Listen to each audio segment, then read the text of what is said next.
Hey, good evening, everybody. Welcome to another CAF update, our 77th. Hard to imagine, right?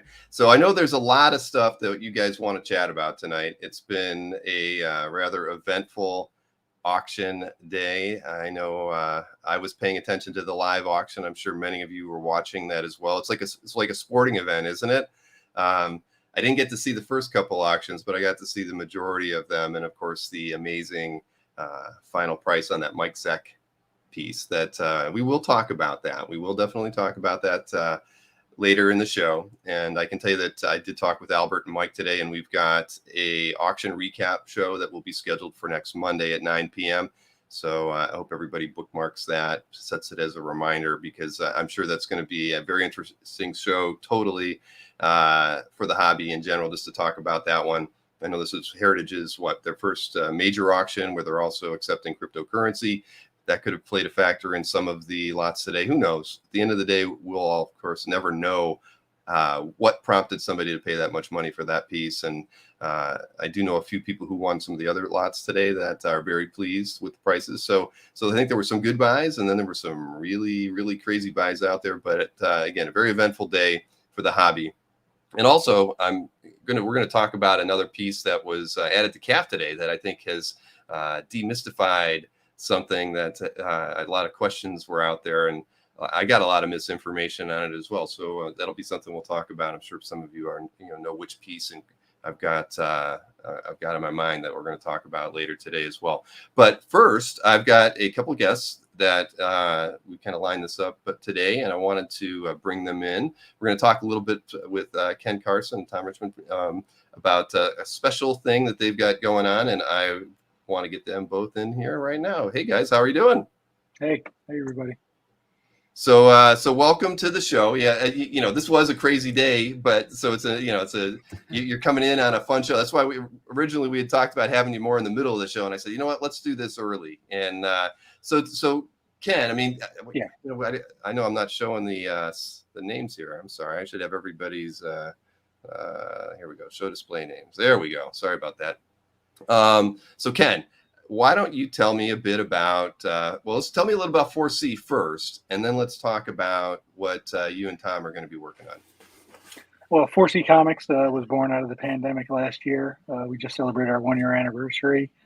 Started doing live sketch shows where we'd have creators come on, and I wanted to make it like a kind of like a con atmosphere where somebody could just come up and claim something. So we do a claim show. So people come on, we offer up the claim, and then whoever gets the first claim or wins a wheel spin, they get to choose the art from the artist.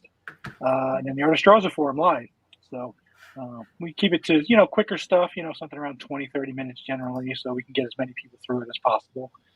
And then out of that was born this charitable idea we came up with, or actually Bill Morrison, I think, came up with Tom to help the National Cartoonist Society Foundation raise some money. So we're going to do a monthly show with the National Cartoonist Society Foundation, and all the proceeds from the show will go to the National Cartoonist Society, the charitable arm of the National Cartoonist Society. And obviously, fantastic. Tom is he's the president of the foundation, and he's going to be our first guest on February 1st. Yeah, I'm excited. It's going to be fun. The foundation is, like Ken said, it's the charitable arm of the National Cartoonist Society, and they do a lot of good work.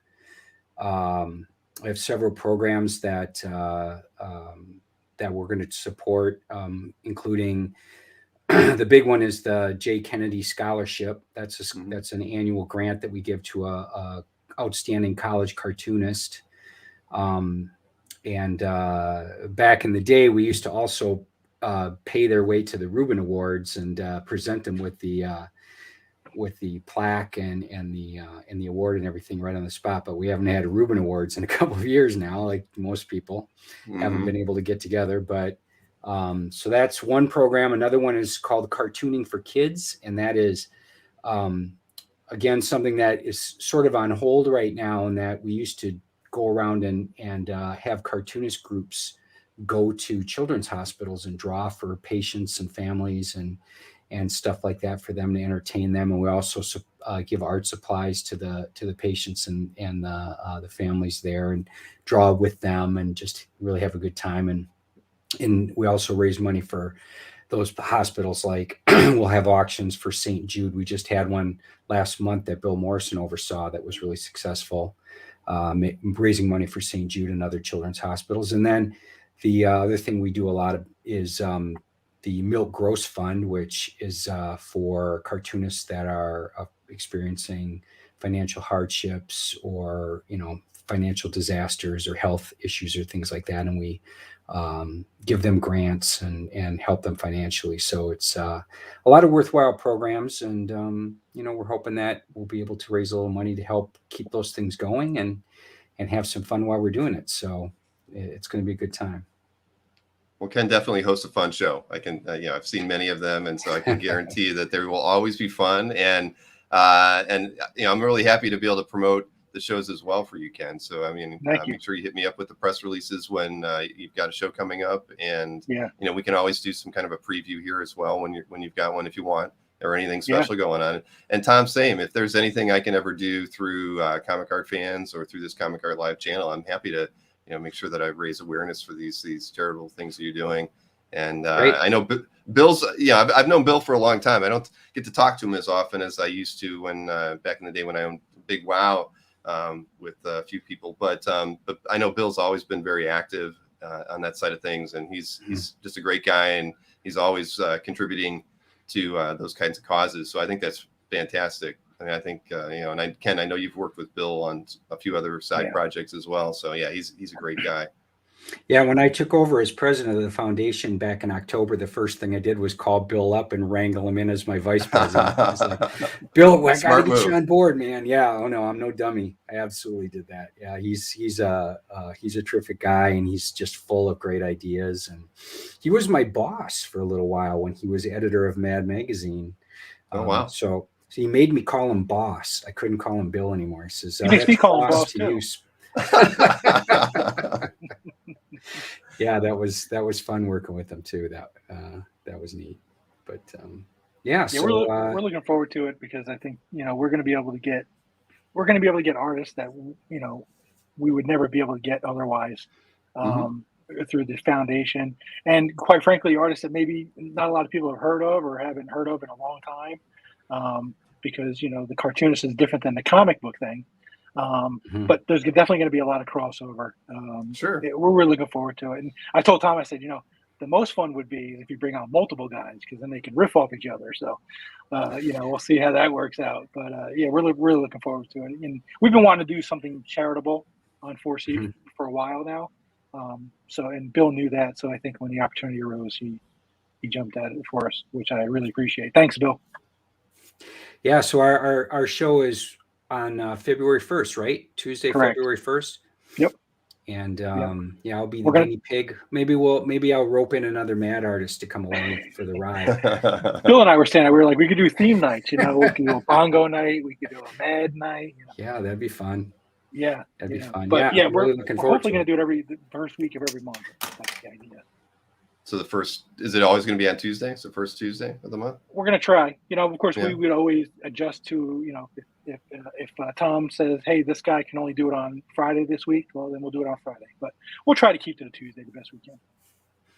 All right. We're definitely shooting for a monthly show, though. So try to do the first Tuesday of every month. And if it's a different day, then it's a different day. But one a month at least. And I've reached out to some members who are really interested in doing it, and our membership is always willing to do things for the foundation. They really appreciate the work that we do, and they're always ready to step up. So and this will be a new experience for some of them too. So it's going to be a lot of fun collaborating and doing some fun art and everything. Looking forward to it. Yeah, most artists who come on the first time, they're a little nervous at first, and they don't know what's going to happen. And then by the time hour 2 comes around, they're like, "Hey, let's keep going. This is fun." So it gets. I feel the same way. Usually, I feel at the same jitters pretty much at the beginning of every show I do. But then after a couple minutes, it's like, all right, it's all good. And that's true. A lot of people, that don't like being on camera, but at the end of the day, once you kind of get things rolling, it's always it gets easier and easier, especially when you're hanging out with people who've done it before, Ken. And you, like you said, this is your first anniversary of doing these. So, you're going to make everybody feel comfortable. And, yeah, that's great. So Tom, can you tell a little bit about NCS? I mean, how long has it been in existence? And, just tell me a little bit about I know the overall mission and everything, but I've never, because I'll be honest, I don't think I have ever run a press announcement or done anything with NCS, even though I've known about it. And I think maybe I've tried every once in a while when I've seen a announcement out there to just kind of also PR it as best I can. But I don't think it's something that a lot of comic art collectors are aware of. So yeah, it's been around for a long time, 70 years. It started in 1942, I believe. And it started out as just a bunch of comic strip artists that got together to do chalk talks for the troops in World War II. And they liked hanging around together, and they decided, hey, let's make a professional cartoonist organization.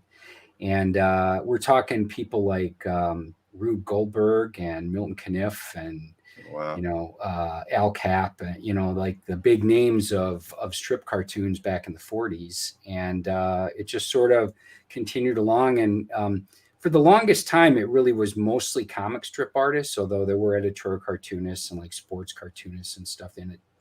But it is evolved over the years. So now there's everybody, animators. We've got some comic book artists, a lot of greeting card people, storyboard artists even, and things like that are members. So it's been around for a long time, and I was president of that organization proper for 4 years. And one of the things they do every year is they have a big awards, sort of like the Oscars of cartooning, called the Rubin Awards, and it's named after Rube Goldberg. And the big award is the Rubin Award, which was designed by Rube. And it's just a terrific organization. I've been a member for over 20 years, 22 years now. And I got to meet a lot of my cartooning heroes there. When I joined, the first guy I met was Jack Davis. Oh, wow. And, I got to meet Mort Trucker and Sergio and Will Eisner and all these guys. And then eventually I started working for MAD and kind of got to meet all the rest of the MAD gang as well. But it's a great organization.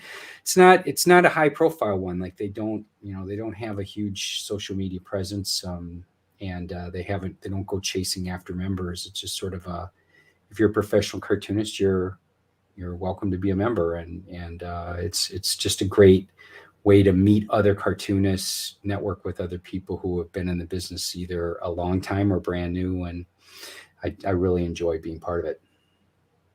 And now you're president. So that's you're kind of paying back a little bit as well. Yeah. Well, there's two separate organizations. The National Cartoonist Society itself is like the professional cartoonist organization, and then the foundation is the charitable arm. So I'm president of the foundation. Foundation, okay. Yeah, and I was president of the NCS proper for 4 years, and the current president is Jason Chatfield, who is pretty well known New Yorker cartoonist. Does an Australian comic strip called Ginger Megs. Does gag cartoons, is a comedian. The guy's a jack of all trades, and he's current president. Bill Morrison was president after me for 4 years, and so it's quite a great organization, and something that if people are interested, you can look them up online, and get a lot of things going on. All right, I'll make sure I link to the foundation and the society in the description tonight. I didn't put it in there before the show, but I'll take care of that. And I'll link over to you too, Ken, so people know where to go for your regular shows, but also for this first Tuesday of the month fundraisers that you're going to be doing. I think it's great. It's definitely needed, and I completely agree with you, Ken.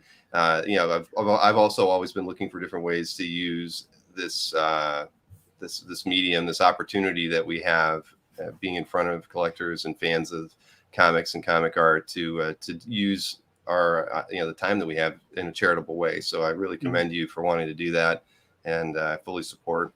anything that you're going to be doing in that vein. And you just let me know how I can help, and I'll be there for you. Oh, thank you. I appreciate it. Yeah, that's Yeah, great. we're Thanks a lot, really Bill. hoping that the shows are going to bring more awareness too, obviously, because like Tom said, they don't have much of a social media outreach there. So maybe the live shows will bring more people to the site so they can donate that way also. No, fantastic. Well, you can find them on Instagram and Facebook, and I mean they're there. It's just that they don't, it's not something that they're really trying to push. It's sort of, you got to find it, but it's got a lot of great people involved. Yeah, for sure. Indeed. All right. Well, I'm here for you, and as you need it, and I'm looking forward to the first show, Tom. I mean, I'll be tuning in. So yeah, Great. Yeah, me great. too. I'm not nervous. I got to check my schedule. Yeah. Well, everybody's impressed with the Batman in the background. So yeah, I know everybody loves that. That's an actual costume. It's on a mannequin back there, so I can wear it. Not too many supervillain attacks in Burnsville, Minnesota, but if there ever is one, I'm ready. You're to go. prepared. Yeah. Yeah. Well, I am envious. I mean, I've got a lot of small props, but now I've got to work on something a little bit larger. Oh man. All right. So, well, listen, guys, I'm here for you as you need it. So just, can you hit me up, and Tom, if there's any kind of mailing list, definitely put me on it. If you have anything like that for the foundation, that would be great. Okay. If not, I can always try to, like you said, follow you on social media or Instagram or whatnot. But Bill at comicartfans.com, just throw me on any PR list that you guys have, and that'll help me promote things even better. Will do. All right, fantastic. And thanks, Bill, for doing this for us. We really appreciate it. Yeah, thanks for having us. Yeah, whenever you need time, Ken, you just let me know. I've got the space for you. Excellent. Thanks, buddy. All right, nice meeting you, Tom. Nice to meet you guys. Thanks, Tom. All right. So yeah, how's that? It sounds like a great opportunity, and I hope that it goes well for Ken and Tom and the foundation. I'm definitely going to promote everything that I can for them, and I hope you guys tune in, especially to the first show. Show some support for any new endeavors like this that are doing good things for the creators out there, even if they're not necessarily comic artists. But we all collect illustration art, strip art. I know there's a lot of animation art collectors out there. I mean, this society helps out a lot of the creators and do a lot of good things in their communities. So please, let's all tune in on that February 1st date. I encourage it. So I got a long list of stuff to go over today, but and I'm not even sure where I want to start because there's just so many different things to talk about. But hey, it is good to see everybody. I usually get to welcome everybody in, but early. But I see Prince Namer's in with his usual rest in peace message. Magic Johnson has died more times than anyone else. Prince Namor, it's a tragedy. But hey, Michael Wygant and Marcus, of course, and many of you guys. Dino, nice to see you as always. And I know I saw Scott. It's always good to see you in here as well. But so everybody. Yeah, so let's talk about a few things. I mean, you kind of figured it out earlier. The piece that I wanted to talk about was indeed Tom Fish's posting of the X-Men cover, and I might as well just kind of pull that up and highlight it now. There was a lot of people had a lot of ideas on who got that cover. And I can tell you that all of the suggestions that came my way as to who got it were wrong. Everyone had different thoughts, and people who were in the know were wrong. So, Tom would have been on my list of people whom I would have thought would have picked it up. But when people were hypothesizing who the purchaser of the artwork was, Tom's name never came up. So I never even thought too much about it. And then lo and behold, today the artwork appears on CAF. I mean, I think Tom probably timed that to coincide with the Zek purchase. Just try to keep things kind of keep the Tom Fish momentum moving along in a positive way. I mean, he's got one hell of a collection, obviously, but it was really nice to see this, and because Tom doesn't make too many updates in his CAF gallery, but when he does, he makes sure that it's a doozy, right? So there you have it. So now we know Tom Fish is the owner of the X-Men 4-panel cover the one of the greatest selling comics of all time, or the greatest selling comic of all time. So there we have it. I mean, it's nice to see. I know Tom has always had an eye for expensive art, and he's also but a great eye. He's always picked up a lot of different stuff, and I even kind of highlighted a second page because I should have thought of him originally. I mean, he's got the X-Men one inside Gatefold cover. He's had that on CAF for quite some time, and what is the other? Oh, he also wants the cover to 275. So yeah, he's a big Jim Lee fan, and so it shouldn't have surprised me at all that he was the buyer of this incredible piece of comic art history. So congrats to Tom. I haven't seen him in a long time, so I'll have to give him a high five when I see him and thank him certainly for posting this on CAF. You can imagine this is probably going to easily be probably the most commented piece on the site, and for this upcoming week. So yeah, he also has the Wolverine birth page, Dino. Right. I mean, if Spidey in a black costume is worth 3.36 million, what's that first Wolverine appearance worth now? And I remember thinking, because I don't know if he still owns it, but I know he had picked up the first Mary Jane appearance from Mike many years ago. I don't know if he still has that. I think he might have sold that one. I can't remember. I have to check through his CAF gallery, but yeah. So Tom's an amazing. He's got an amazing collection and a great eye, and he's got deep pockets too. Tom is a very interesting guy. He and I actually had partnered on doing a sports card website. Gosh, probably about 15 years ago. We did it for about 3 or 4 years. It was just a tough market, sports cards. So we didn't, it didn't last. And we kind of parted ways after that. But Tom's, he's a very good businessman. He's been in the collectibles market for a long time, mostly in trading card related stuff, sports cards and whatnot. But I know that he got his big start with Pokemon cards. I believe that he cornered the market back in the day when those first series cards were coming out, whatever that was, 20 years ago, maybe a little bit longer, 24 years ago, when nobody could get them in the United States. Through his trading card business, he imported them by the big pallet full. And so he was like one of the major distributors of Pokemon cards in the late 90s. And that was really what got him rolling along in business as well as the sports cards. So really, really good business guy, and great eye for art. So I'm glad he's using CAF. Ron, yeah, you have to post the Dark Knight too. Yeah, you could do that. That would steal his thunder a little bit. And yeah, all right. Sorry, just reading through the comments here, but again, it was definitely an eventful day. At first, just to see this. I mean, for me, I was really pleased to see this, but of course, the big topic of conversation has of course been the let's see, we can go over here and highlight the the big one. I don't even know if I'm still logged in. Yes, I am. There it is in all its glory. The it's of course from Secret Wars issue 8, page 25, page 24 sold initially right before that. That was this one right here, and another of course interesting page in here. I know a lot of people don't really like the whole Secret Wars storyline. It wasn't really that good, but they came up with some interesting tie-ins and storylines that have always been popular with everybody. I would imagine nobody thought that this page would have sold for $288,000 with the buyer's premium, but it did. And then of course this page sold for more than 10 times that, and so that's pretty impressive.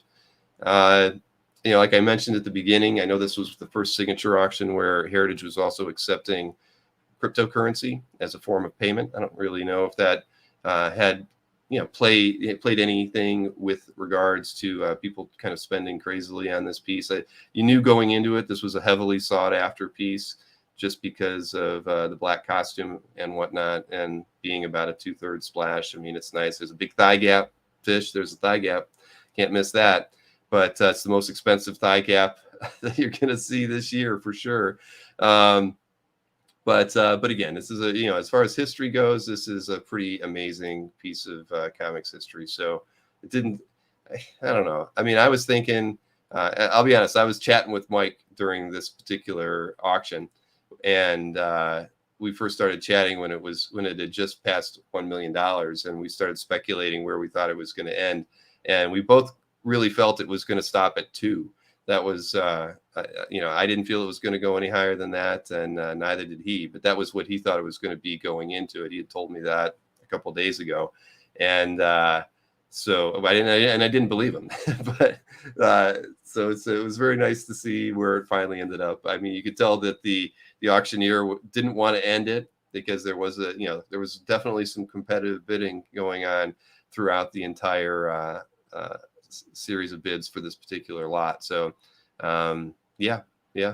Tim says he hopes cryptocurrency helps his consignment results this weekend. Yeah, exactly. It could definitely play a part. But like Linda just said, and I just said, yes, the most expensive thigh gap. But yeah, it's definitely an interesting way to start off the year. And it's so the rest of the week will be interesting as well. I mean, just to see, there are still several pieces, I think, that a lot of people have a lot of interest in as well. And this could be a record-setting auction, as far as the comic art side of things goes for Heritage. This is a slide from the last Heritage recap that Mike, Albert, and Nick Barucci did with me back in November. And so it highlights the total sales per signature auction that were out there. I mean, you look at last January's auction, and this one lot almost beats last January's total sales, because they were at just over $4 million in the January 2021 auction for comic art only, and the 3.36 certainly almost knocks that out of the park. So it looks like the June 2021 is their high watermark in terms of original art sales at just under $8 million. So we'll see. I didn't really sum up the other sales from this from the auction today. I mean, I know it's definitely the premier sets of things that they had. I did think it was funny when I went over to their overall sales page here and ordered by highest price. It's a little interesting that both Zek pieces are not in the list. I don't know if anybody else noticed that. I'm not quite sure why that is, but I ended up having to dig up the auction to get to it. But this is the sold lots for the day, ordered by highest price. Now, either their highest price filter isn't working right, or for some reason, neither of the Zek pieces are in the list when you search that way. So I thought that was a lot. I didn't try to dig any deeper into why they weren't showing up there, but that's a little odd bit of search issues there with the Heritage search. So, but yeah, I guess if we look at those first 8 pieces there, or at least first 10, they're certainly close to another 2 million in sales just from that. So we can at least figure that they're probably over the $6 million mark right now for sales, with 2 other major days of art auctions to go.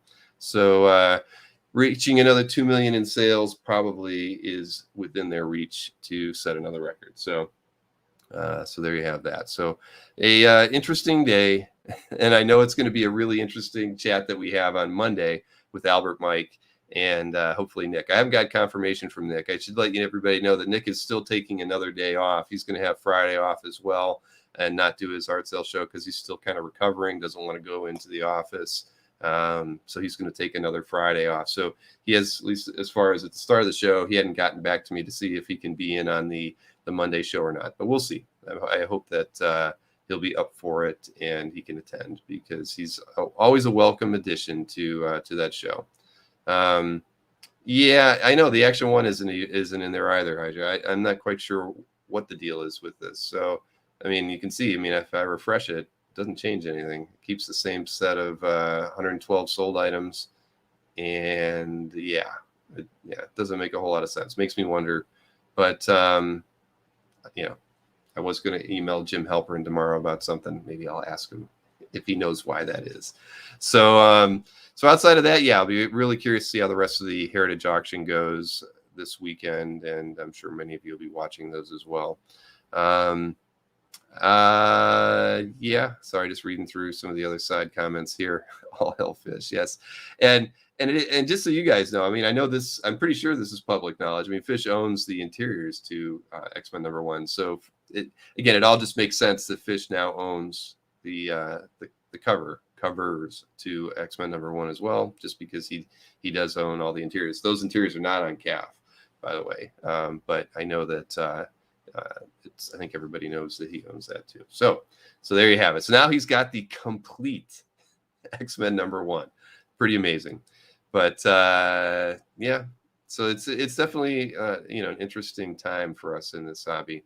But many of us are priced out of things that we wish we could be picking up. But as I saw on Facebook and a few other places today, a lot of the conversation was from veteran collectors who are happy that they've been around long enough, which in this day and age could just be 5 to 10 years, to where we've been able to pick up pieces and add certain things to our collections that we probably could never afford to pick up today.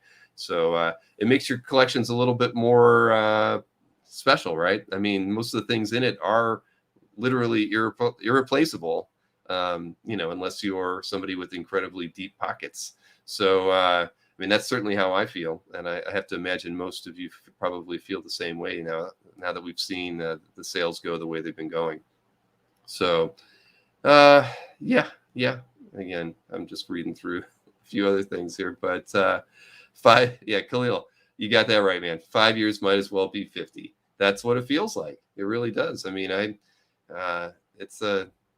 think a lot of us. I mean, I remember seeing a lot of the conversation being about, well, how do we find, the next important artist and still be able to get in on the ground floor. I mean, I think that's kind of what a lot of collectors are looking at these days, because it's tough. I mean, there's a lot of good examples. I mean, at the end of the day, there's no haves or has not, angst on my part for all of this. At the end of the day, we can only afford what we can afford, and you can't really, at least I don't.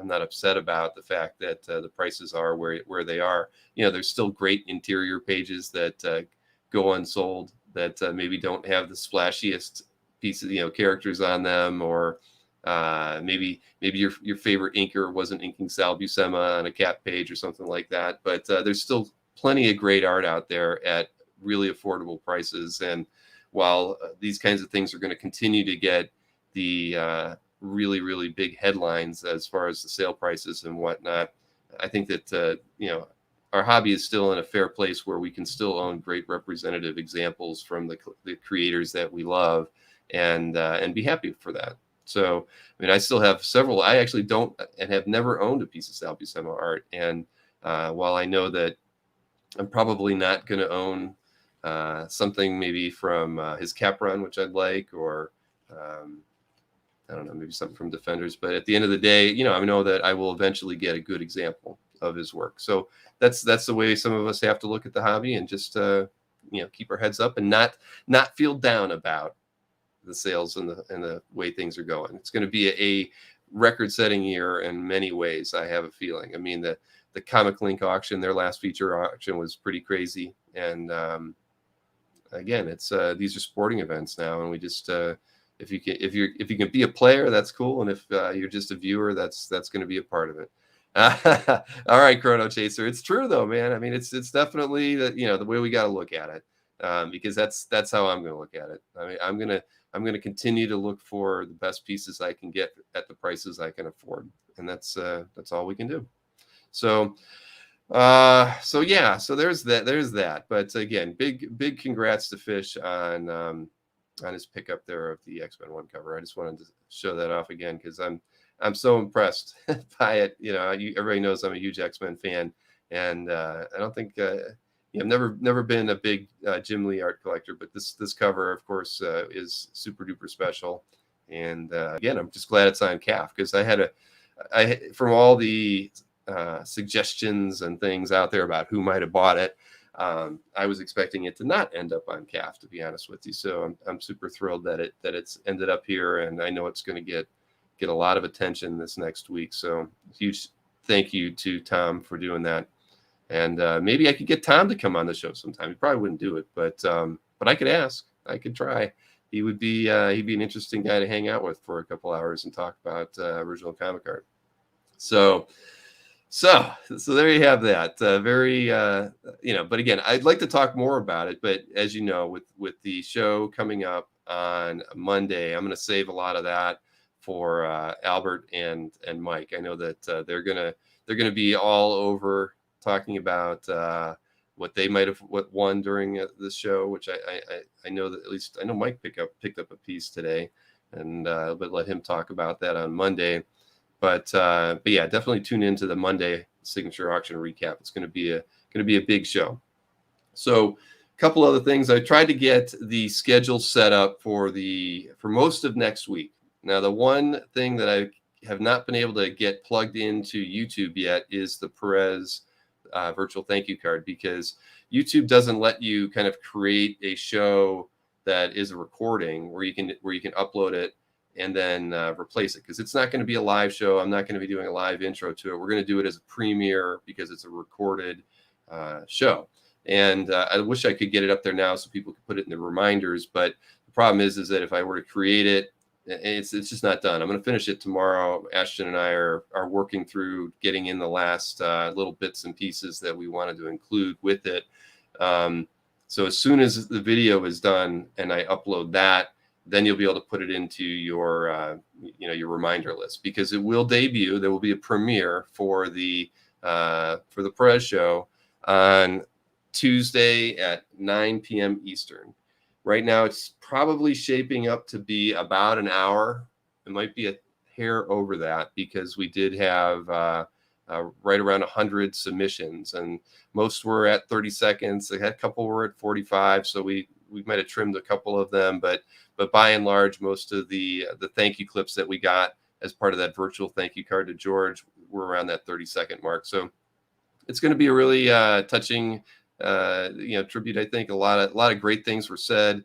There were a lot of comic book collectors that participated in it, not just comic art collectors. So that was really nice to see, just people who really love George, and I really can't wait to show it off. And hopefully, I don't know, I can't promise that George will be in the chat when we do it, but I've been in touch and communication through their Facebook chat with George, and he's given it the big thumbs up. He's shared everything that my announcements about it, and as soon as I'm able to actually provide the link for the Tuesday show, I'm going to pass that along to all the Perez groups out there as well. So definitely plan on spending some time watching that. If you can't watch it at the premiere, which I'll be at, and I'm sure a lot of people will be at, definitely watch it afterwards, because it's really really nice. It's George is the nicest guy out there, and anybody who's been fortunate enough to get to meet him feels the exact same way. So it's definitely going to be a fun, nice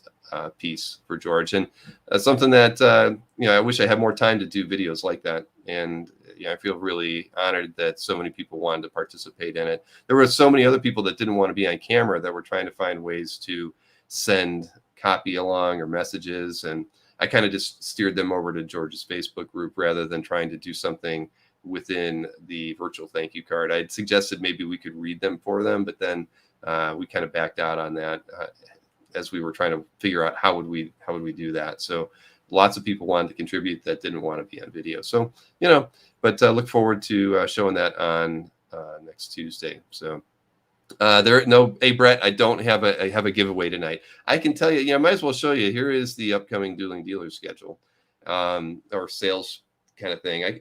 On the 26th, which is going to be our 1-year anniversary, we did a powwow after last night's show that went really well, and Mike, Anthony, and I decided that we were going to do several giveaways during that first year anniversary show.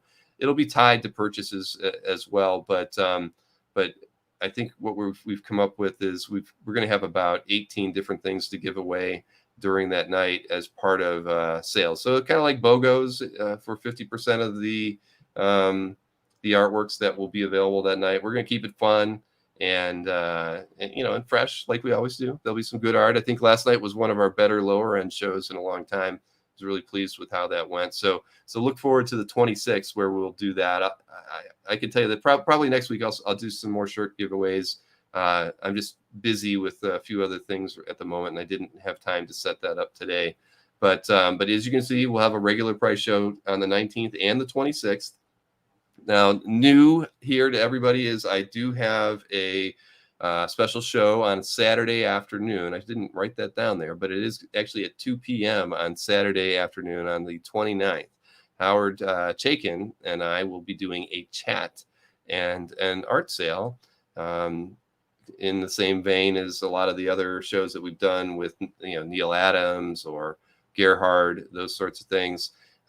He has put together, I believe, I'd have to go back and look. I think he did a dozen character sketches, so they're all brand new. Nothing is published, but he did a dozen character sketches, and he actually did a cover recreation to Star Wars #1, which I know, and if everybody's familiar with Howard, Howard's not, he never talks fondly about his time with Star Wars, but when he and I emailed, or a couple weeks ago when we were talking about it, I said it would be nice if you could at least do a character sketch or something from Star Wars, and he did do one, but he also chose to do a cover recreation, which was a bit of a shock.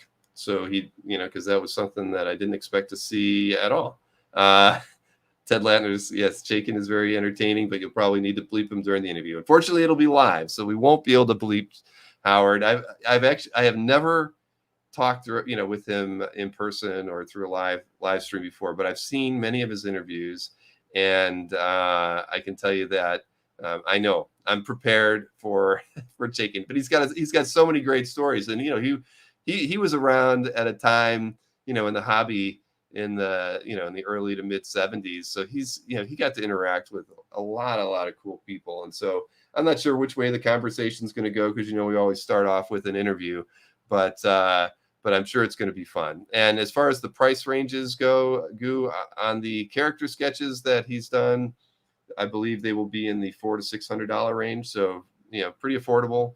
The American flag image on the left is probably, I've seen all the images, but that would be kind of indicative of the level of detail. So if you've seen his quick con sketches and that sort of thing, these are definitely of a higher quality than that, and they'll be priced around that 4 to 6.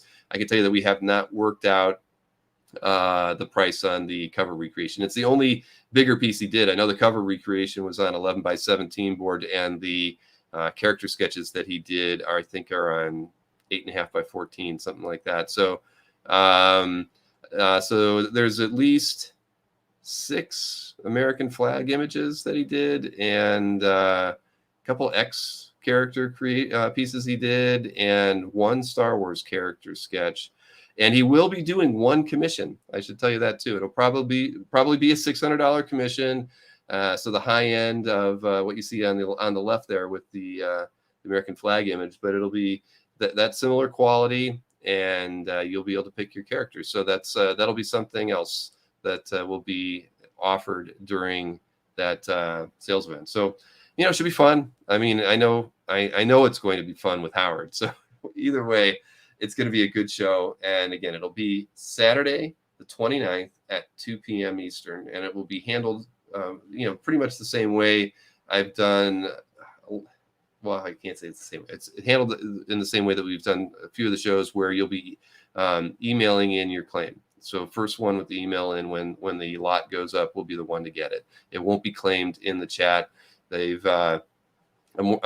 I'm working with Howard's rep on this one. It'll just be Howard and I on the screen for the sale, of course, but they've got a group that's going to be handling the fulfillment, and I'll be speaking with them tomorrow about it, because I know you guys know in the past we've had a few issues with just getting things done quickly, and the goal on this one with this company that's going to handle the fulfillment of the art. He's gonna already have his box set and ready to go. Everything that sells goes in the box, gets mailed to the fulfillment company, because the fulfillment company is going to be the one sending out the invoices for the art too. So they'll collect the payment and mail out the artwork. So hopefully we'll get into a cycle where we can actually get the artwork back in everybody's hands in 10 days or less. That would be my hope, and so my fingers will be crossed. No tubes, no tubes at all, Scott. No, do not worry about that. but yeah, I'm actually got a phone conference with this company. They do a lot of, they're a comics company, an East Coast comics company, and I believe have a very heavy website sales presence, and so they're very used to shipping both art and comics. And so yeah, it's going to be a good time. And right, yeah, there you go, Chuck. Love to see an art focused conversation with him. Exactly. I mean, and that's the way I'm going to keep it. I'm going to try to keep it focused on the things that we want to hear about. Art collection. I'm really curious about things that he may have kept, and just stories about the past and his interactions with. I mean, he got to work with Wrightson, lots of creators that we can't talk with today. So I'm going to try to steer the conversation into those areas as best I can. So, and there you go. Sam Maroney says that Howard is one of the finest people on earth. Yeah, well, I'm going to find that out. So that's going to be a good show, and I look forward to doing that. And I don't think there's really anything other special. I can't tell you if the 2nd and the 9th shows are going to be regular price shows or not. Everybody seemed to have a really good time last night with the discount show that we ran. I mean, both guys brought a lot of good art, and were really, finally, for a change, really open to doing better discounts on stuff. So it went really well. And so I could definitely see us trying to maybe make one of those shows a lower end show. I think Mike and I are certainly overdue for another bin dive. And I did text him earlier suggesting that we do a bin dive again in February on a weekend. So you can look forward to that.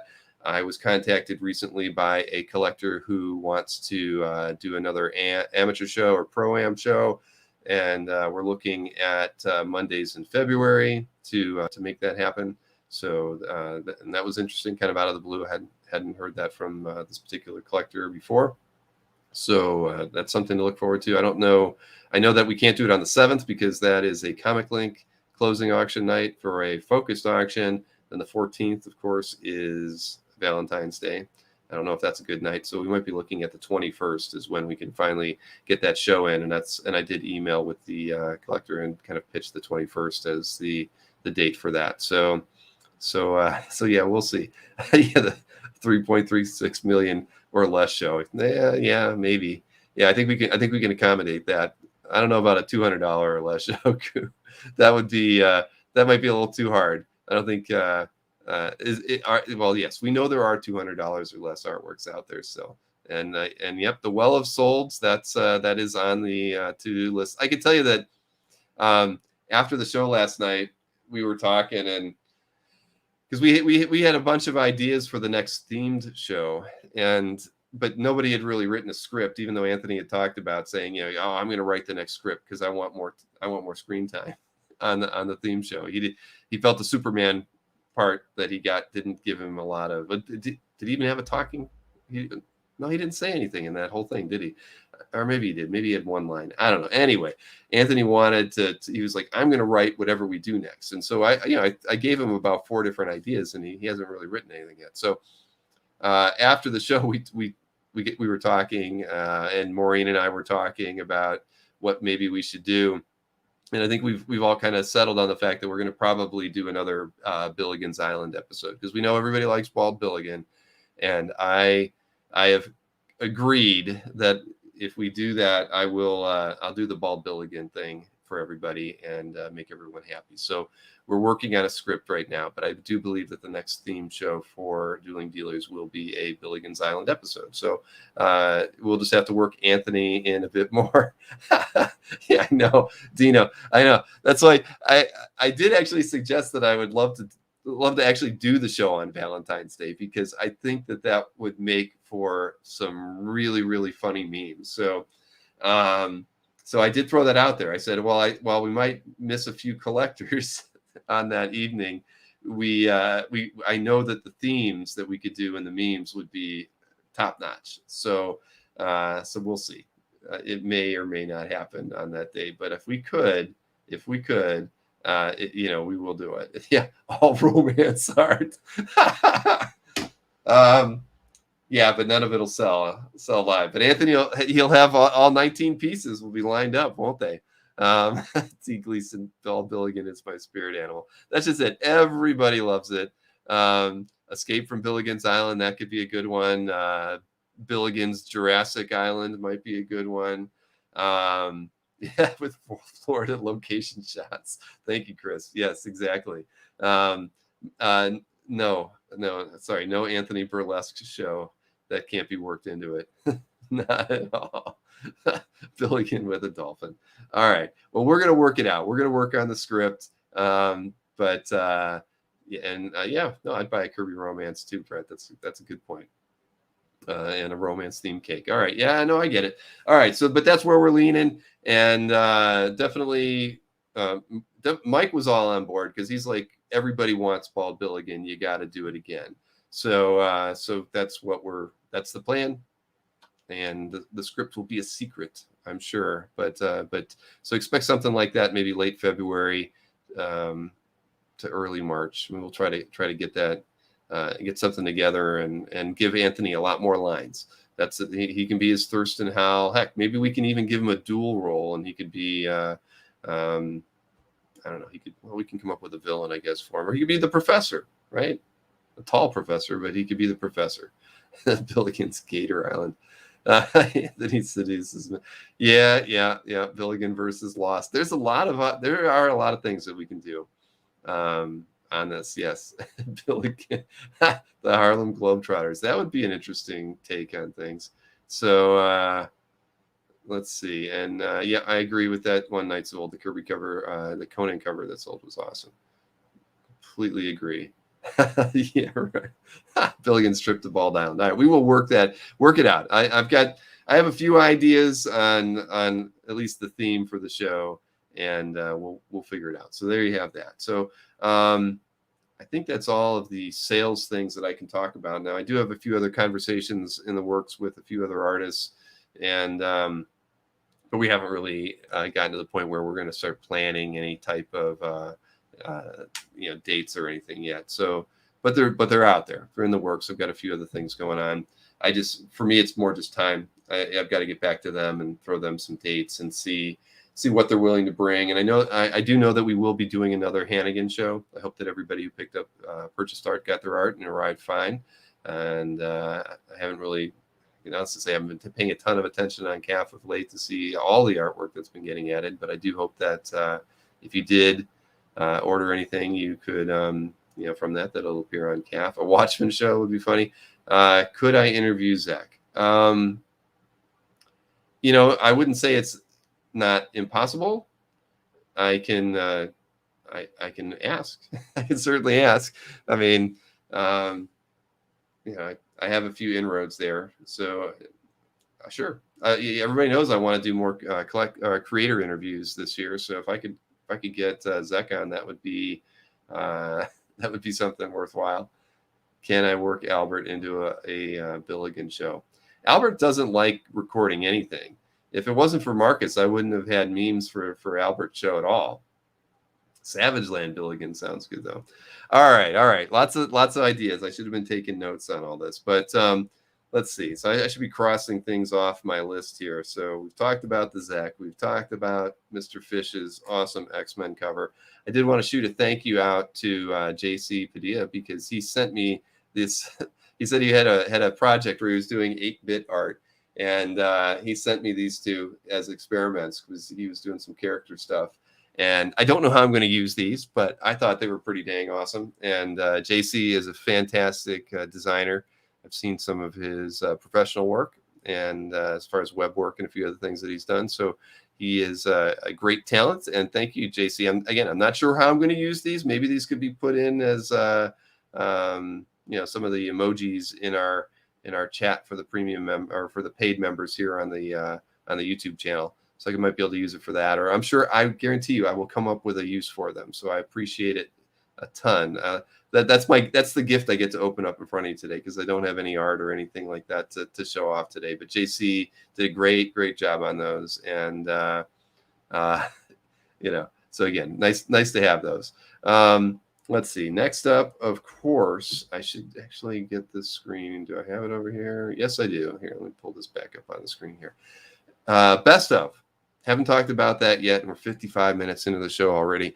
But a lot of people have been posting art to the best of, and just as a reminder, the deadline to getting your art posted to the best of is Sunday night at midnight Eastern Standard Time. So please do not get upset if you wait too long and miss your opportunity to participate in the best of 2021. So I think, I don't recall, I should have checked to see how many submissions we had for 2020, because I know it was a pretty good turnout. I know it was a record turnout. I mean, right now, so we got 248 covers, 166 splashes and title pages, 273 interiors, 112 published, unpublished pinups and other illustrations, strip art. We got 31 entries. We got 260 entries in the commissions and recreations category, and 55 in the unpublished sketch covers and convention sketches, 29 of the media artwork, 71 published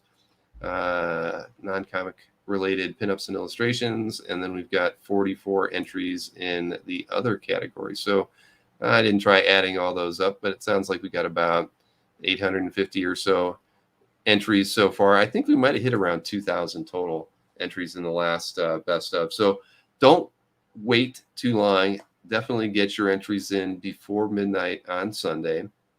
And then if I can scroll up to the top here so you can remind yourselves of the dates. After the posting of everything ends on Sunday, the voting will begin on Monday. Voting will go through the 31st of January, which is a Monday. And let's see now. So that's Tuesday. See, well, we're gonna have to talk with Ken, because on February 1st is CAF's 19th birthday, and on February 1st, that will be the awards presentation night as well for the best of. And as we've talked about, there will be a few other awards as well as the category art awards that we'll be giving out. I hope that Mikhail will join me for those awards on screen. Brian Peck will probably be on the show pretty much throughout most of it, as he was last year. And so it'll be kind of a fun presentation for an award ceremony for the best of, but also a 19th birthday party for CAF. So it's going to be a fun and eventful night. Maybe we can line up a few other guests to be a part of that show, because I do think it'll be a lot of fun. And I want to keep every year, I'd like to make that show just a little bit more special for everyone, just to celebrate the hobby and celebrate CAF. The timing of it works out just great, being both our anniversary and when all the votes are counted for best of. So that'll be a show that you don't want to miss. But of course, we just learned that February 1st is also the night that Ken and Tom are doing their show. I know that when I talked to Ken earlier, he said his shows usually start at 7:30, which I know is the case. So hopefully he'll start his show at 7:30, and our show at 9 won't impede him too much. So I'll have to tell him sell early, sell lots early, because otherwise people are going to have to multitask between the award ceremony and his show. Yes. And, there's, as everybody knows, we revamped the code on the best of quite a bit last year. And, we try to make everything as fair as possible. So whenever you go to this page, it always shows different art. Back in the old days, we always showed the last 3 pieces and you had to click over. So we're trying to give everybody equal time and space and show off everybody's great pickups from last year better than we've done in the past. So hopefully that kind of thing doesn't go unnoticed. But if you weren't familiar with how to post artwork to the best of, underneath your account and collection menu, there is a link for entering the best of 2021. When you go to this page, it only shows you the artwork that you added to CAF in the calendar year of 2021. So it's just a matter of scrolling through. For whatever reason, Maureen she defaulted to ordering things by your art title. I mean, I wish we could have a refilter on by date or something like that, but they're ordered based on your art title. And all you got to do, you can only pick 5 pieces, of course, but you have to pick which category the artwork is going to get assigned to. And I can see like this, my Art Adams trading card art. I guess we put that over here in the published, unpublished, and then just hit update your selections. And as you can see, it's now highlighting both of those, and it's put my Art Adams piece into that category. So it's a real simple thing to do. You can go back and change your pieces if you decide, you know what, I want to remove this one, replace it with a different piece. You can just go back in and change it. And I don't know why it didn't, because I didn't actually set it properly. But anyways, end of the day, that's how you do it. So please get your pieces submitted. And again, if you want to preview everything, you can go underneath the galleries menu, and there is the best of 2021 preview. Easy peasy, right? And I should show you one other thing, because when we did this with the submission page, there's a link right here that says share your entries. Click here for the link. So we tried to make it super duper easy that this link here, you can give it out, and you can show off right here the pieces that you've picked to be in the best of 2021. So it's an easy shareable link for social media, or in any, maybe you want to put it in an email or something, or however you want to promote your pieces. This is an easy way to do it. I know a lot of people who are on the Comic Art L write out longer descriptions and kind of do their own thing, but this is a quick, easy, down and dirty, get it out of the way, shareable link for your best of entries. So take advantage of it. All right, best of is out of the way. I can check that off as well. All right, and I already mentioned about Nick and Noah EXP tomorrow, so I've got that off the list. So now we can move on to the CAF update, 1 hour into the show. So as Bill Bott just said, if you're enjoying the show, subscribe to the channel and turn on notifications, but also click that thumbs up icon if you're on YouTube. We always appreciate that. I know, obviously, Nick's been out since he's been ill, and hopefully he gets well soon. I told him that if he's up for doing a show next Friday, that I would be happy to be his guest on next Friday's selling show on the EXP channel. So hopefully he is back in action, and I will be his guest if he's up for it. So there you go. 48 likes, 63 people watching on YouTube. So, all right, we're getting there. We're getting there.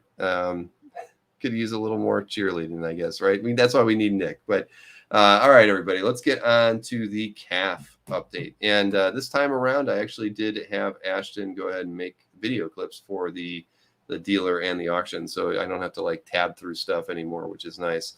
Yep, I agree, Dino. I sent Nick that exact same wish about an hour ago when he told me he was passing on tomorrow. So, yep, this I can tell you, I still got the effects of COVID, but I feel great. But congestion, it's still all there. But man, I don't feel sick at all. But this thing just does not let you go. So I'm sure if anybody who's had it knows it, it's no fun. Definitely, I'm looking forward to when I don't feel the congestion anymore. But anyway, so CAF update.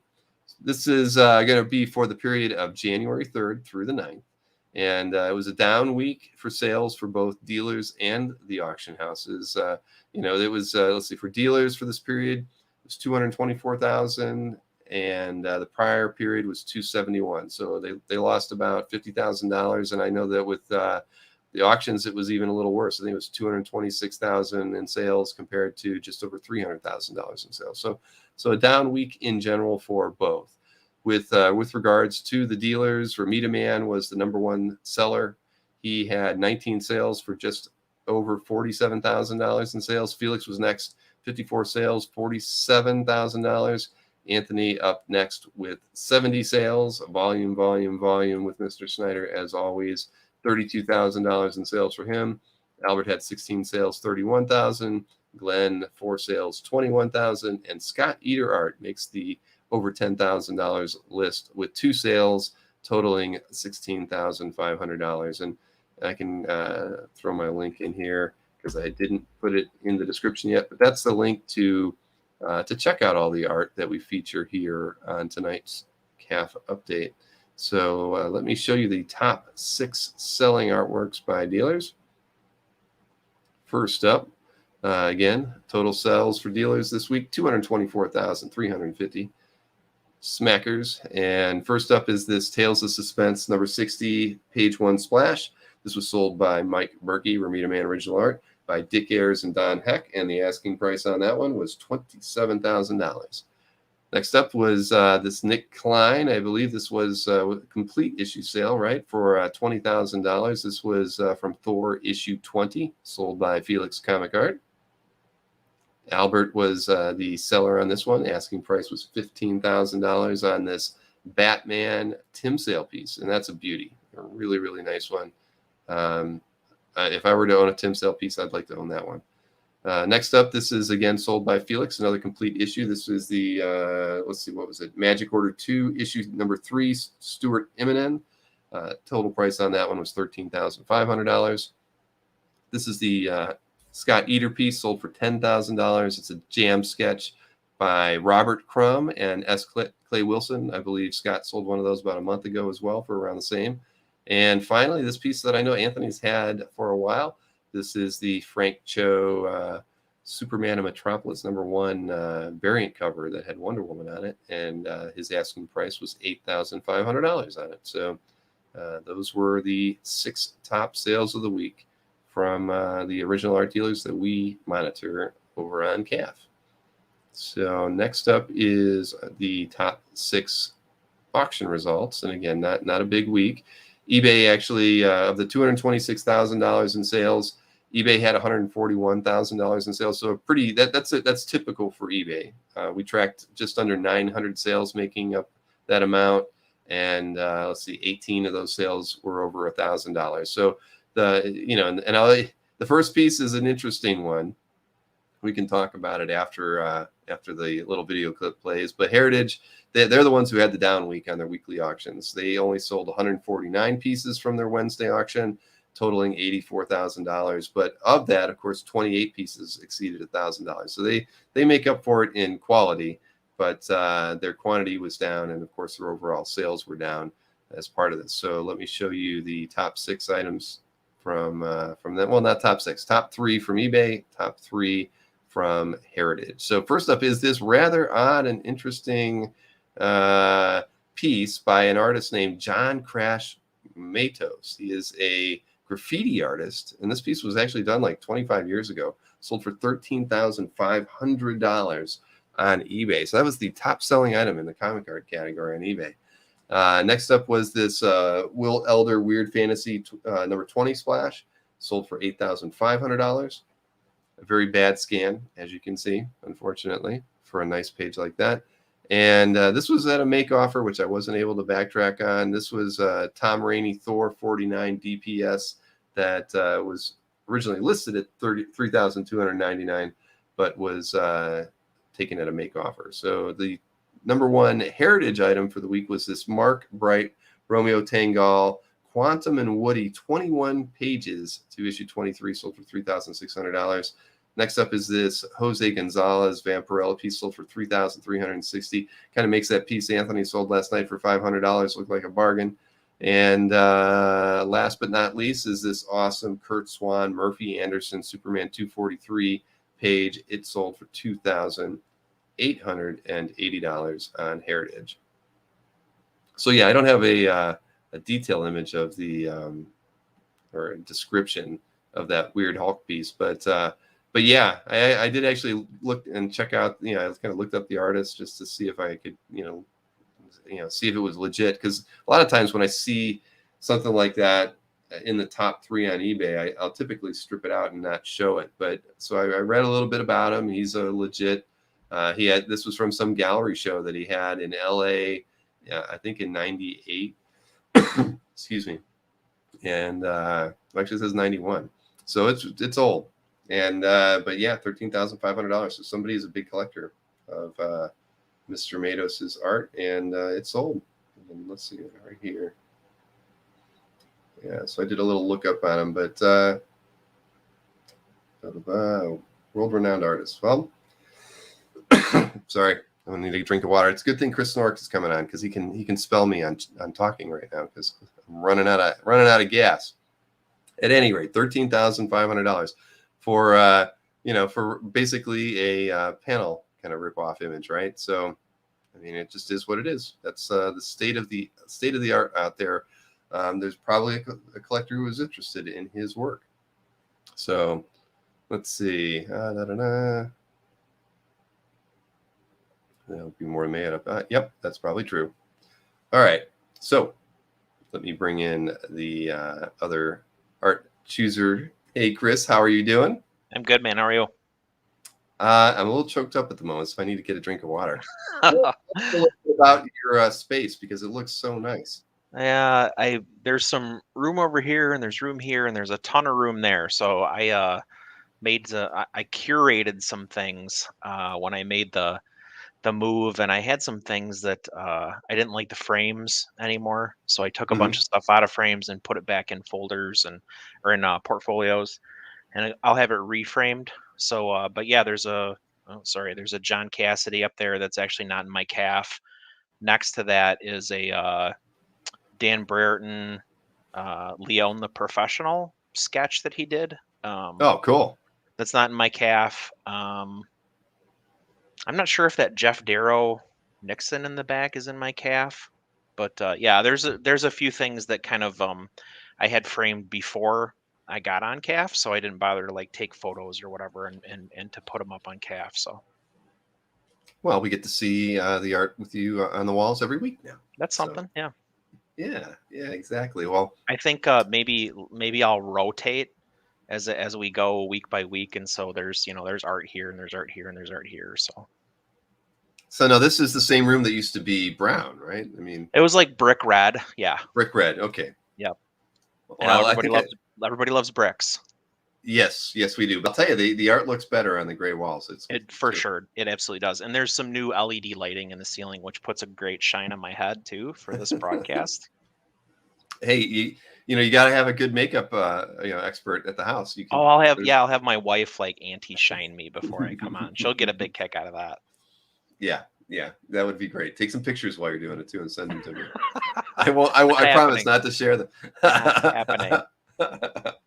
Oh man, but so yeah, what did you think of the auction today? I mean, I don't know. I'm so happy. Did you watch it live? I did not. No. I got an email from them, like everybody does after the fact, and saw that Mhm. Zach number, and I'm a huge Mike Zach fan.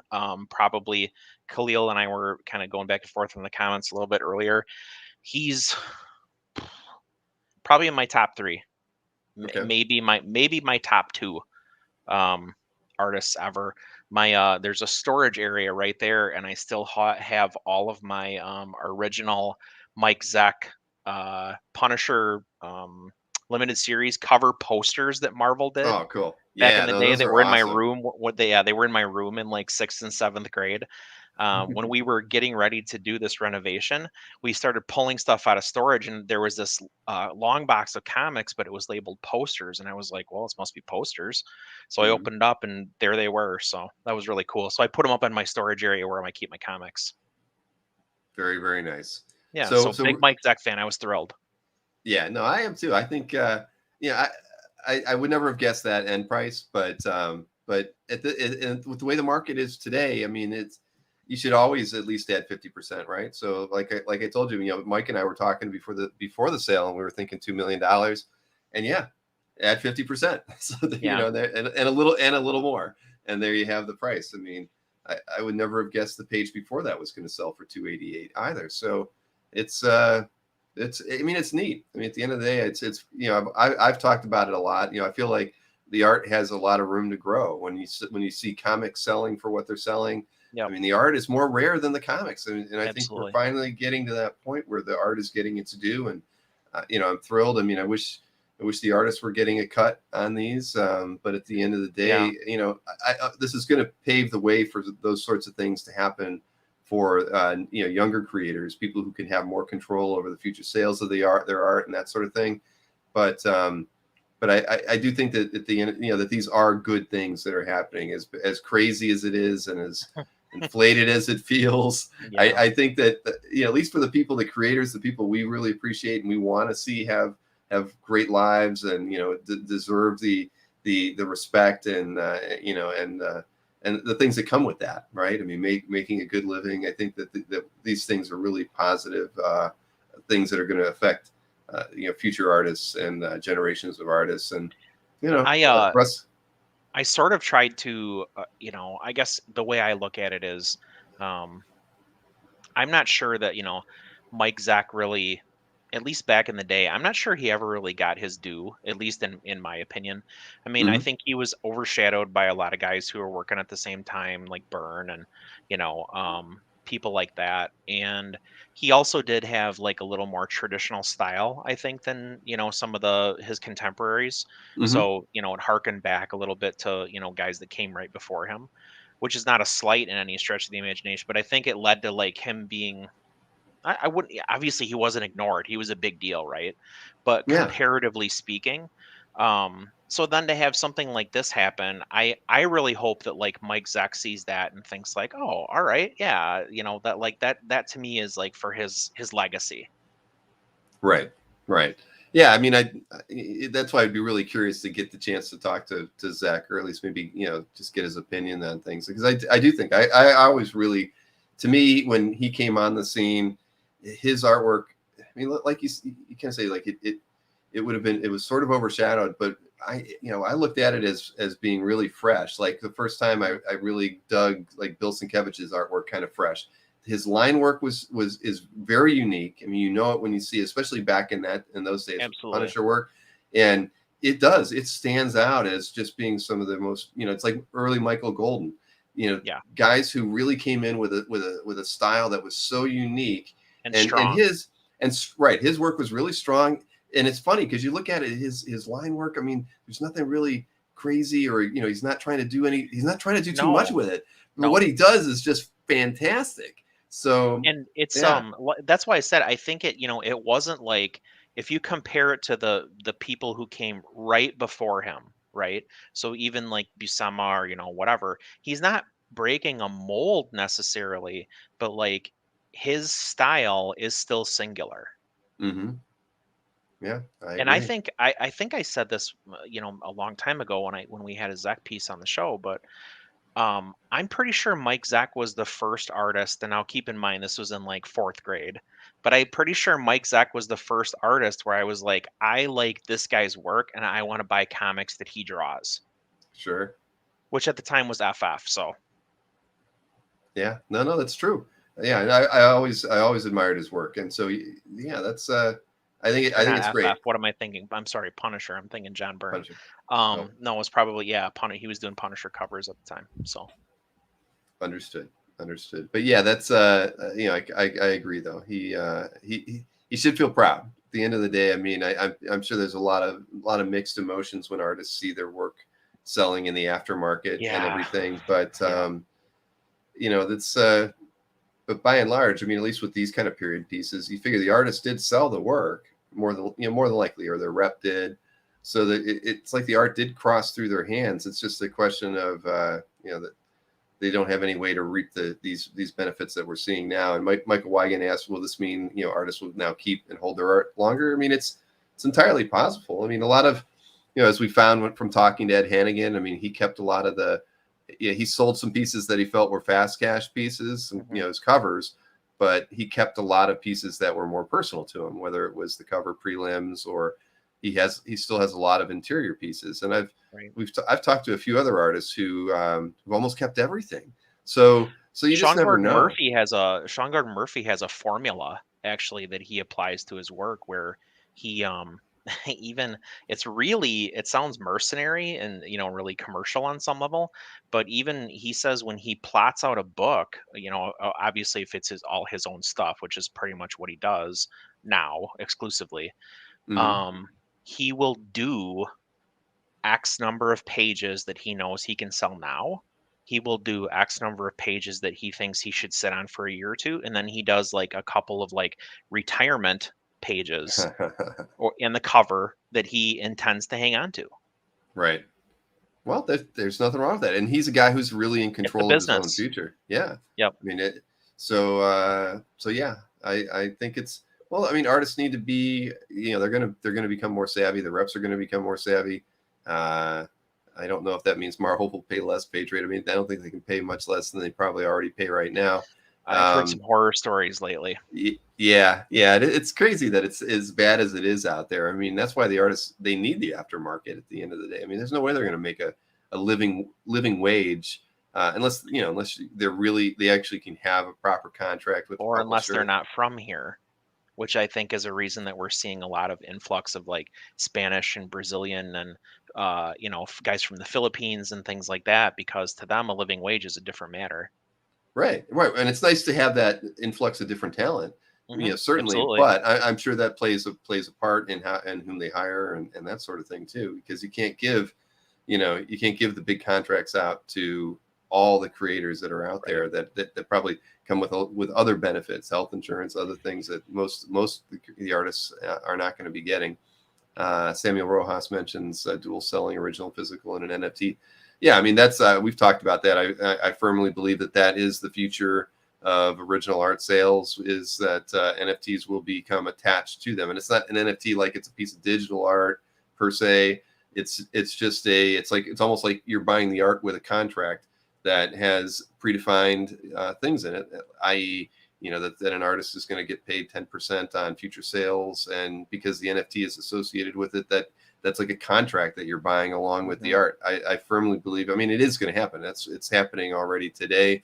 I mean, we've talked with Jason from Essential Sequential. I mean, they're already moving in that direction, and yeah. I mean, at the end of the day, it is good for the creators to be able to have a long-term stake in the artwork that's out there, and it guarantees that their heirs will be able to profit from the hard work that they did. I mean, the Kirby estate had a fight for that. I mean, it's something that has always it's unfortunate, but at least technology and the times are changing, and it will protect the creators, which is again, at the end of the day, that's what we all want. I don't think having an NFT makes the piece cost more or anything like that, but it does kind of give the artists a bit of security blanket for their future.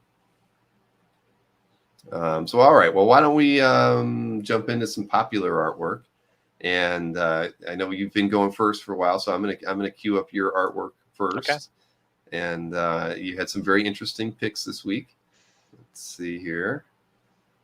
Get the first piece up, and gotta move a few screens around here. All right, so this first part's always fun because I forget what I picked from the time I picked it. So no, yeah, this is the detail in this piece is just mind-blowing. That's what it's all about, really. So this is by Troy Nixie, who probably most famous for like Jenny Finn.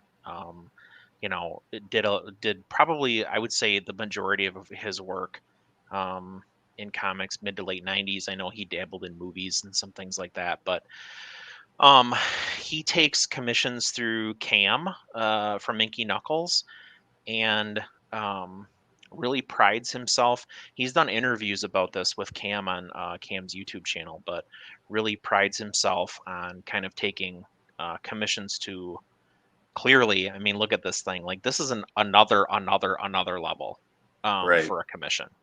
So this is a good scan, but even then, you can't wrap your head around what's going on in this piece from a detail perspective.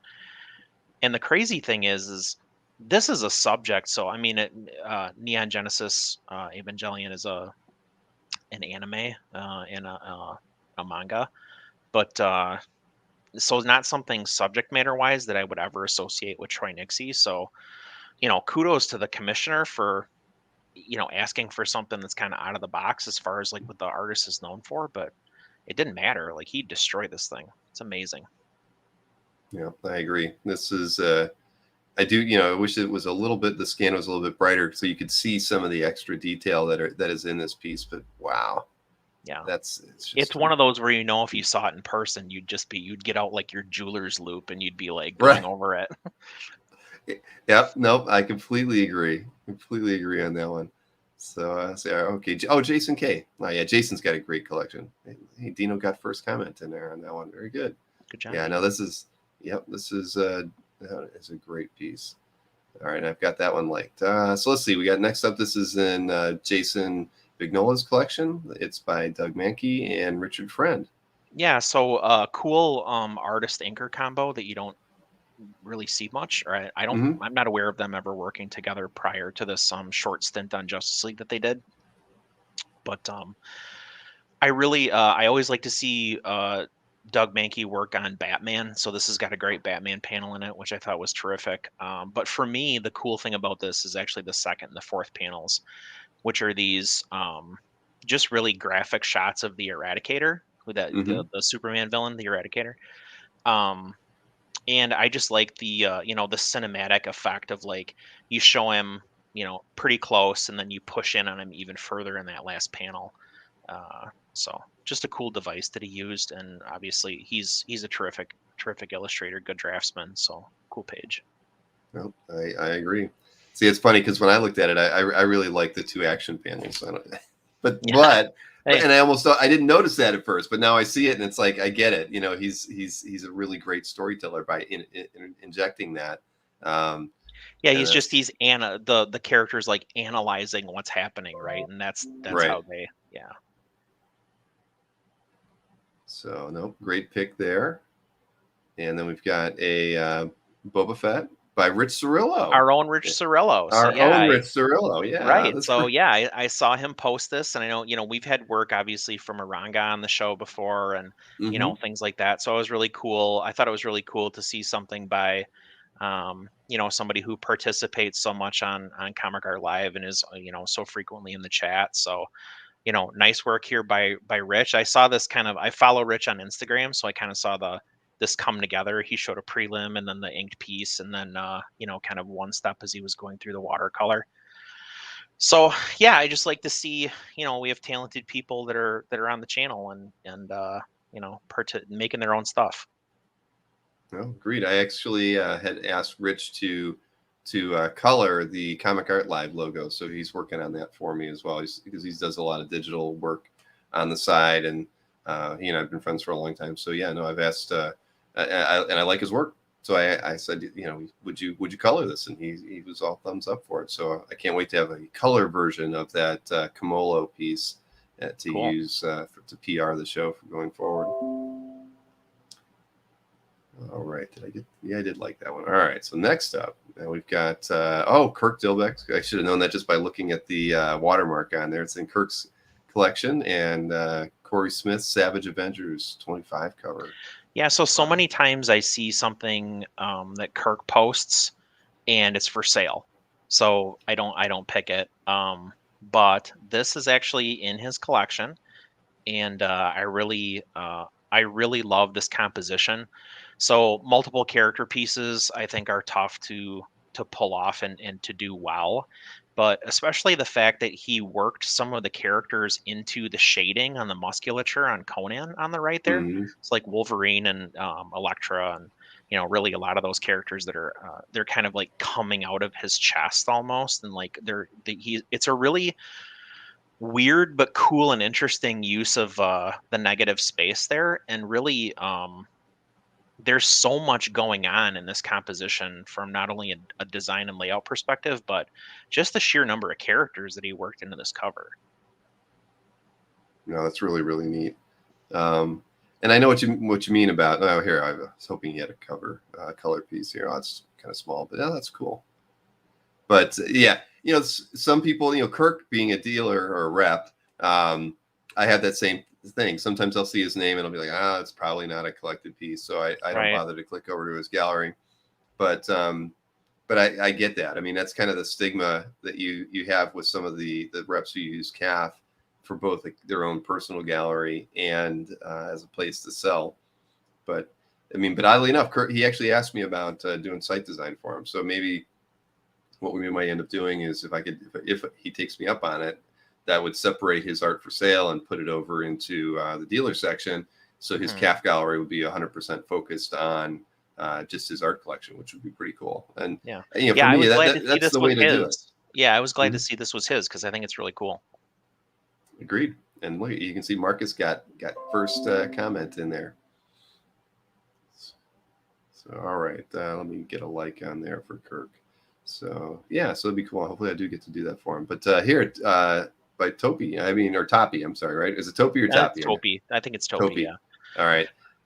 Very nice. I mean, I love Topi, by the way. Yeah. I mean, his style is so cool. I think what I like best about this piece is it's almost it looks etched, which a lot of his stuff does. It almost looks like this could have been done with scratch board, but inverse. So I mean, he's a master. So you can talk about the technique for a long time and whatever, but the composition is also really brilliant. the figure in the forefront, being incorporated almost completely into the figure that's, or the bust that's in the background is really effective. The way the tomahawk breaks the visual of the guy's hat in the background. They're Mhm. also, I mean, really effectively and clearly linked, because the guy in the bust is obviously shooting the guy who's in the foreground, but that's not the way it's illustrated. It's just designed to show that instead. Mhm. So just, yeah, he's amazing. Nope, I completely agree. Now, whose collection was Marco Rovetto? I don't know if I'm sure I've been in their CAF gallery before, but I don't recognize the name. But I I'm always happy when we have EU collectors that still share things on CAF. I mean, ever since the 2D galleries open, a lot of the European art just doesn't get posted to CAF like it should. I mean, but yeah, so I'm always happy when we get to see some pieces like this on CAF because there's not enough of it on there anymore, unfortunately. All right, so Juan Jimenez, this is in Vincent Martinez's collection, a Meta Barons cover. Wow, that's really nice. Yeah, so I mean, in my opinion, this is a huge grab. I mean, this is a big acquisition, to get. He passed not all that long ago, so to get a Yep. piece from Jimenez, let alone to have it be a painting, and then let alone to have it be a cover from arguably his best known, at least in the U.S., his best known work, which is Meta Barons. Mm-hmm. So, all the hallmarks of Jimenez are, I think, on perfect display here. It's got a lot of hardware, which is, there's a juxtaposition with that versus the kind of organic material of the character's face. I think somebody in the comments very wisely pointed out that the look on his face, his expression, his eyes, um, are pretty incredible, and honestly, maybe the most effective part of the illustration. But that's saying something given what else is going on the page. Yeah, this is an amazing, amazing painting. Wow. But I agree with you. I mean, it's very subtle, but and the thing is, I don't know anything about Meta Barons, but I've always loved the artwork that I see from it. Yeah. I've never read any part of it, but man, but it makes you want to because the images are so fantastic. Well, it's gross. Is it? It's shocking, and it's extremely, extremely, extremely weird. But it's also it's also really cool, and it's beautifully illustrated, always beautifully illustrated. So So it's not something I should leave around for the girls to read. But no, they would have they would have nightmares, to be certain. all right. Well, then if I ever pick one up, I'll definitely have to keep them away from them. All right, so we got a Bill Sienkiewicz Batman Black and White page here, and who's got it? Don Emery. And see again, that's a name I think I've seen, but I can't. So this guy, I think he posted 50 pieces in the last week. Okay. And that's like you and I talked about this, I think, a few weeks ago, but there's this phenomenon going on right now where a collector that I've maybe never seen before, but I obviously haven't seen everybody. They come on and they're like, "Blam! Here's 30 pieces." And so, like, when we're going through and we're doing our picks, I'm like, "Wow, this guy again!" And not in a bad way, but right. Well, this is a really really nice piece. yeah, I thought so the reason I picked this, obviously, Sienkiewicz is awesome, and I think well respected and loved as he should be. But what I thought was coolest about this was the lettering. Mm-hmm. So the lettering is one, it's legible but incredibly stylistic, right? Mm-hmm. It's handwritten to some extent, and I don't know the story that this came from, unfortunately. So I also don't know if the hand lettering like plays into what's kind of happening in the story. It very well could. Um, the other thing that I thought was really cool is that he's got these very comic strippy, cartoony characters that are interacting with Batman, and Batman's not illustrated in the same way. So Batman is illustrated in the straight up and down, like, hey, this is how Sienkiewicz draws Batman. but he's got these more, this guy looks like Dagwood, and the kid looks like he could be from Peanuts. So again, I Right. don't know what's going on in the story, but that's a cool, effect. Mm-hmm. No, this is great. I love the way like this bottom set of panels are just broken up for just the storytelling. Hmm. The for the word balloons more than anything else. Yeah, this is great. And it's a tough, that's a big, that's a lot of panels there. Yeah, that's a beauty. All right, Don Emery. I'm gonna have to remember that and try to. Well, I'll leave this tab open. I'll go back to his gallery after the show tonight. All right. So this was a very well executed piece by Ryan Sook. Hmm. Covered at Night Week 135. Yeah, so I think this one for me was really about the design of the piece. You can say what you want about the use of positive and negative space. Obviously, honestly, just Vigilante and Nightwing's costumes are awesome uses of positive and negative space. So putting them on Mm-hmm. those both on them both on the same cover is kind of an excuse to exercise that. But you know, Sook is so effective as a designer. In addition to being a tremendous illustrator, and I think that's really kind of what's highlighted here is, um, you know, what he chose to put on the page is so cool and graphic. Yeah, it is. I mean, everything about it. I mean, your eye gets he's moving you around exactly where he wants you to look. And I love the cityscape in the background, broken up by Hmm. again, it's The that using bridge, that right? yep, using the negative space on the bridge to just kind of highlight that. I mean, it's it's perfect. I mean, Hmm. and I really enjoy Ryan's work. I mean, he has a very uh, I don't know. I don't want to call it a simple style, but his brushwork is very soft, and yet everything is just Clean. to me it's so clean and crisp, right? And Hmm. he knows when he needs. I mean, in a lot of you look at some of this in either the face on the right or the one on the left.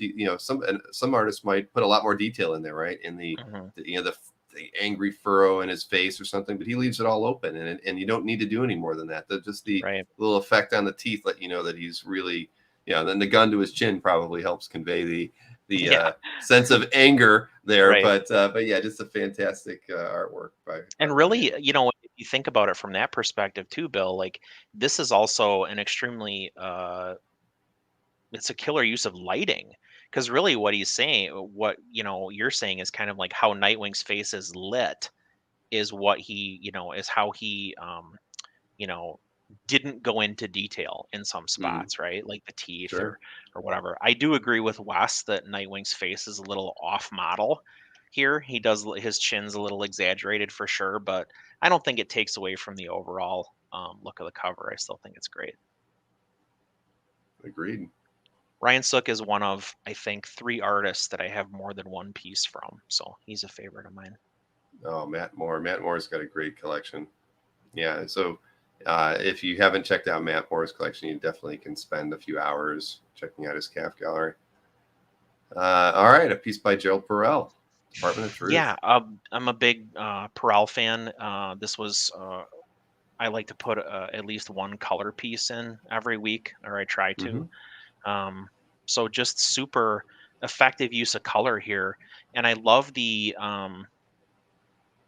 sort of modeled. I don't even know really what that is in the background. It looks like various lighting sources, like she's sitting at a table in a diner or something, and it's kind of like the city outside.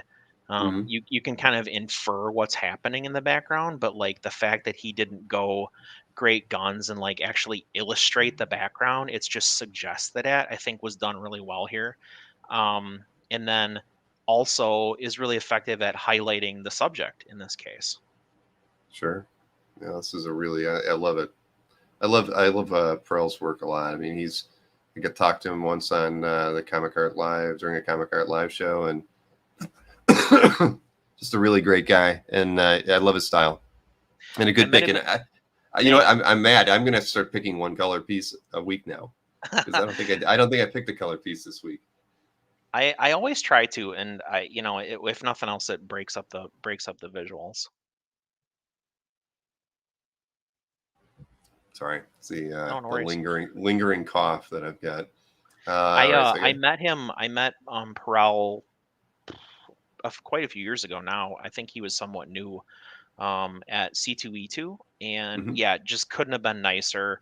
Banged out a really cool thing piece for me, just a headshot, but so much going on for just a headshot. Really, it's like a treasured piece of mine. Yeah, it's breakfast at Tiffany's. Oh, It's good been, catch, Chuck. Yeah, now I yep, see and it. Marcus there. Yep. The sunglasses should have been the giveaway for sure. Mm. Thank you, everyone in the chat. All right, so last piece, an Andrew Robinson, Daughters of the Dragon cover. So Very, very Andrew nice. Robinson is a like I'll get on my soapbox for a second and say not enough people like Andrew Robinson or appreciate Andrew Robinson. Um and I guess that's all the preaching that I'll do. But so he is really a contemporary, and I think, at least at one time was a good friend of Dave Johnson's. And so Hmm. you see that they both have a similar design sensibility in the way they put a cover together.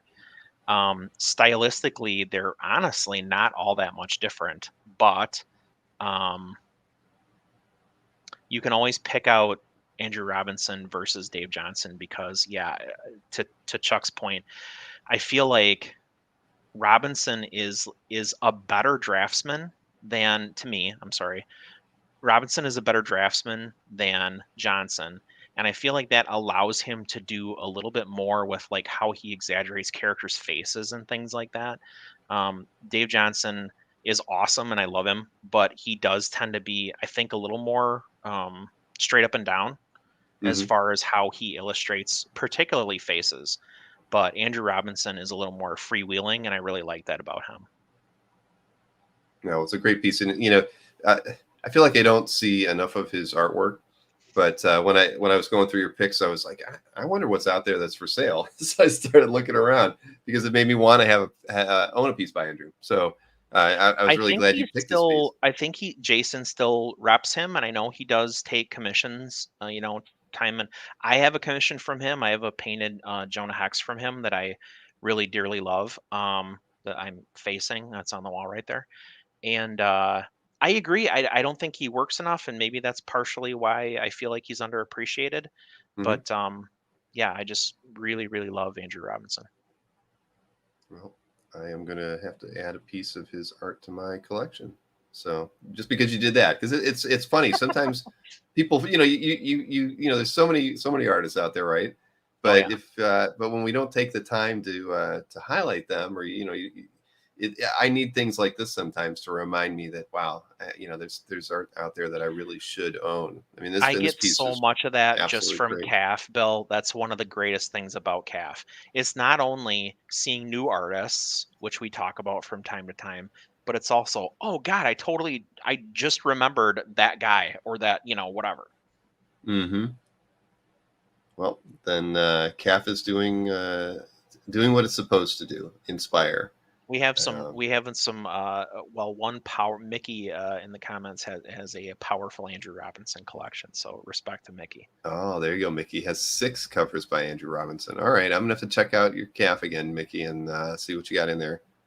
Let's see. George says he's got some character designs. JD, hey JD, nice to see you here. I absolutely love the Weatherman cover. All right, you got it. That's great. Ha. Yep. Very nice. George, is it also a trucker hat on top of being a drive-by trucker's hat? Inquiring minds. Yep, exactly. All right. Well, you've outdone yourself again, Chris. 10, Shucks. 10 great picks. I'm really So interested to see what you picked because it was a weird week. It was a it good week, was. but it was weird. I think it was. Well, did I actually keep that page open or not? I didn't. I'm going to go back to it after I do my picks because there was a lot of really interesting art out there this time around. I had a hard time picking the pieces, probably like you did. And I actually went around and I tried picking pieces from people that I hadn't that maybe I haven't picked from before as far as collectors. I started. Oh, that's cool. This was one of the rare times where I was like, all right, I know I featured a piece from this guy before. Let me try to move it around a little bit. And I don't think I think I might have had a couple that I've featured before, but let me get my screen queued up here. And it's funny. Well, you'll see why it's funny, because I didn't realize that this was the first pick I did. I didn't bother to look at the collector's name, and It's Bill Cox. no, it wasn't me. but who was it? It was Don Emery. Oh, there you go.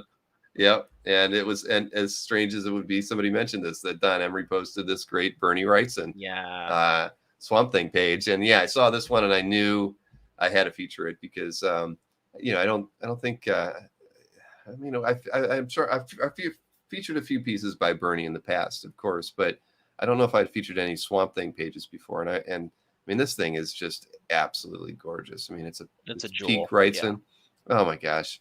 I mean, I could stare at this page all day long. So Don Emery dropping 50 pieces of art. I mean, at one time, I mean, I'm glad he did. He could drop another 50. And, but yeah, it was funny on this piece. I didn't look at the artist, but I just knew it was my first queued piece. And then I saw somebody mention about the Swamp Thing page. And I'm like, you know what? Here I'm talking about a guy who I know I hadn't seen before. And yet I was in their CAF gallery looking at their art. So, yeah, there you go. But yeah, no, this is unreal. Every panel is just amazing.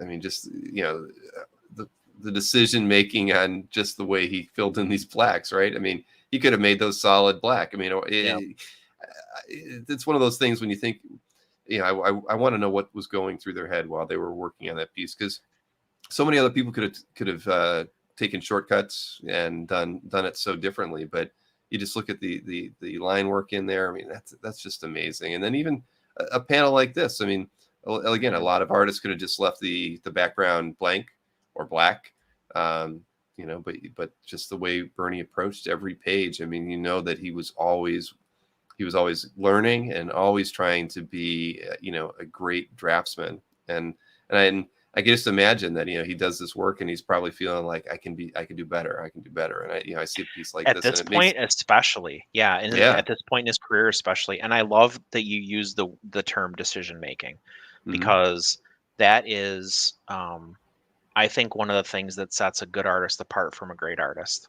is what do I do here? Right. No, I agree. That's why, you could see some people would they would just black it in. I mean, they just leave a couple of big X's there for the inker, right? I want this blocked in.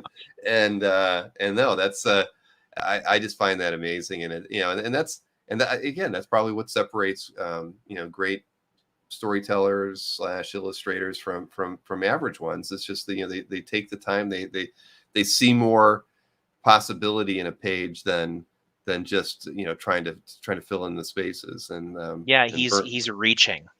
Yeah, man. I mean, this top panel is just beautiful. It's amazing. Yeah. I want to see more line work in there. It's like, okay, if you're going to push it that far, Bernie, just keep going. Don't stop. So and Mel makes a great point. Bernie was self-taught. So I mean, this is all, I mean, on some level, this is him echoing his heroes, right? Like he learned by looking and by Oh, hey, Matt's in the audience. All right. So there you go. So yes, thank you to Mr. Emery, and I hope Don posts many more pieces like this one onto CAF. All right, so my next pick actually comes from the collection of Kavi, and I've featured a few pieces by him before. This is Scalera, of course, and it's just a really nice Dr. Doom piece, and I just love. I mean, it's just not anything I dislike about this piece. It's absolutely beautiful. I love the layout, the use of perspective. I mean, his knees are bigger than his head, right? But everything about it just feels so right. And I love Scalera's work because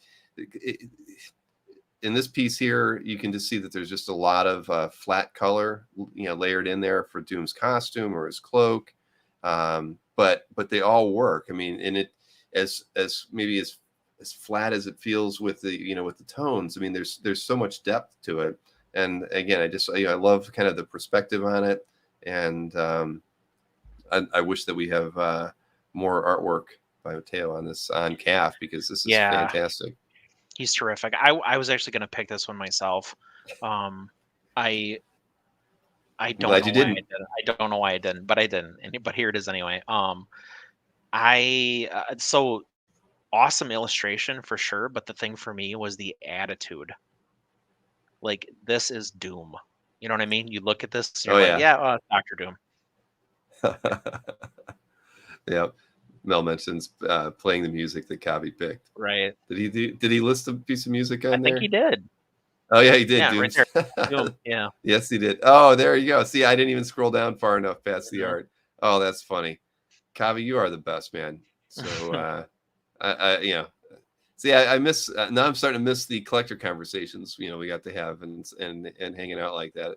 We're gonna have to find a way to at least do a collector show at least every other month, because it was just fun to have all those different voices out there. But yeah, this is a fantastic piece, and Kavi's collection just keeps getting richer and richer by the day. So congratulations, Kavi. This Yeah, is a he's got good wonderful taste. piece. Agreed. All right, now this one is in Dino's collection. I have featured art from Dino before, but I'll tell you, this Ernie Chan Power Man and Iron Fist cover always was one of my favorites growing up. I mean, as a kid, who doesn't like robots and punching holes in robots, right? And and this A Night on the Town, the perfect title for a Power Man and Iron Fist story, right? And I just love it. I mean, because these guys were brawlers, right? At the end of the day, and so getting a cover like this, I mean, I love the art, but I just love the storytelling, and Power Man and Iron Fist always stuck out as like an offbeat title that I always was really interested in, growing up. I mean, this is from '78, so this is really about the time I was getting heavy into collecting the comics, and taking the pictures of the comics and things that I've shown you guys in the past before. So a cover like this would have been like in my top 10, just because I love the action. I mean, it's funny because like the heroes are rather small in this, and and they're not as much the focus. But at the end of the day, man, this is just such a great cover. And Dino, congratulations on putting this one in your collection, because it's a beauty. It really is amazing.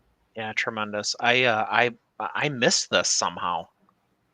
So Yeah. great pick. Yeah, I mean, especially the way he executed Cage, like his, the stuff that's going on with his torso, and like the poses are both so good. I mean, the pose on Iron Fist is awkward, but that's really realistic. Yeah. No, it doesn't look. I mean, I know what you mean. It looks off, but it's probably not. spot on. Yep. No, it's this is just such a great cover. I mean, again, see, these are the things. If I had these in my collection, I would be opening my portfolios more often, because I mean, how could you not want to like look at this piece at least once a day? Well, I guess that's why Dino has the Dino Art Cave, right? Because he can just go back and relax and just admire the art whenever he wants. I'm aspiring to do the same thing, so props to Dino. He inspired me. Wow. Well, there you go. I'm gotta get my like on that one. Everybody else should get a like on that one as well. All right. So this is this is an Andy Worst collection. And I think I've picked a piece or two from Andy before. Usually, Spider Ham, I think, typically. But this was I don't think Dick Ayers isn't somebody I pick artwork from too often. And this is a really nice vintage piece, inked by Vince Colletta from Ghost Rider.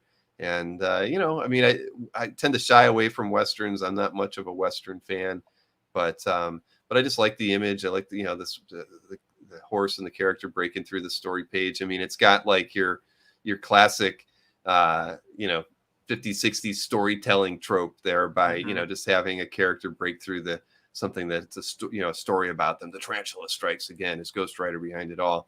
I mean, I don't know. I kind of like that.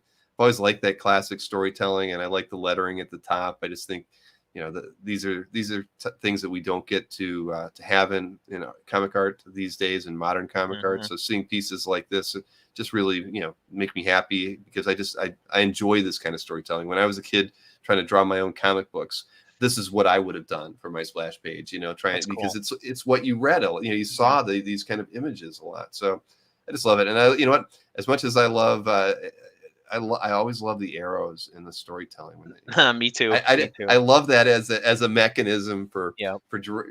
kind of pointing the eye somewhere and everything, and because it's just so silly, but it's There's a but lot of exposition packed into that arrow too.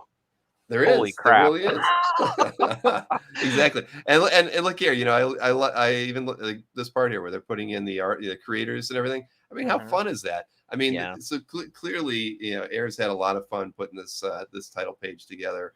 And again, it's not the norm. It breaks a lot of traditional things. And I'm sure when he was working on it, he was probably patting himself on the back, like, I did a good job on this one. I drew a horse. He's Exactly. jumping. Horses are hard to draw. Right, exactly. So no, this is I just like this piece a lot. So yeah, let me get my like on this one here. And oh, I did. Okay, so Andy, congratulations. It wasn't a Spider Ham piece, and this is really awesome. That's a cool pick. Good pick, Bill. Thank you very much. So I switch over to DC a little bit here. I went with this Steve Lytle and Imminent piece from Flash. Not a big Flash fan, not a big DC fan, but I really like this image. I love the lightning bolts driving everything into the center. I just, as far as the layout and the composition, I like the kind of face off at the top, with the heads. I just like the composition of the page and the intensity of the action going on there. So it was just it caught my eye, and I it was almost one of those like pages. this one too. Okay, good. Because, this is when you're browsing through CAF, you're always typically looking at thumbnails. And this was a thumbnail that just like caught my eye immediately. And I knew that that was all I needed to know. Because when something that can be so small, it's only 200 pixels tall, and it has an impact on you, and you can see everything that the artist was trying to do just from that small bit of detail. It's a good piece worth taking a full look at. So I had a teacher tell me a long time ago, a design professor tell me that if something works at 2 inches, it's good design, and blow it up, it's worth using. And Daniel Warren Johnson has actually said that on his YouTube channel. He said his thumbnails are honest to God thumbnails. They're really tiny, but he knows if he blocks it out and it's really small, and he's like, oh, that's the one that he's going to blow it up and it's going to work. Well, I mean, that's so true then. I mean, because it is, as great as CAF is, that's kind of the one thing I lament.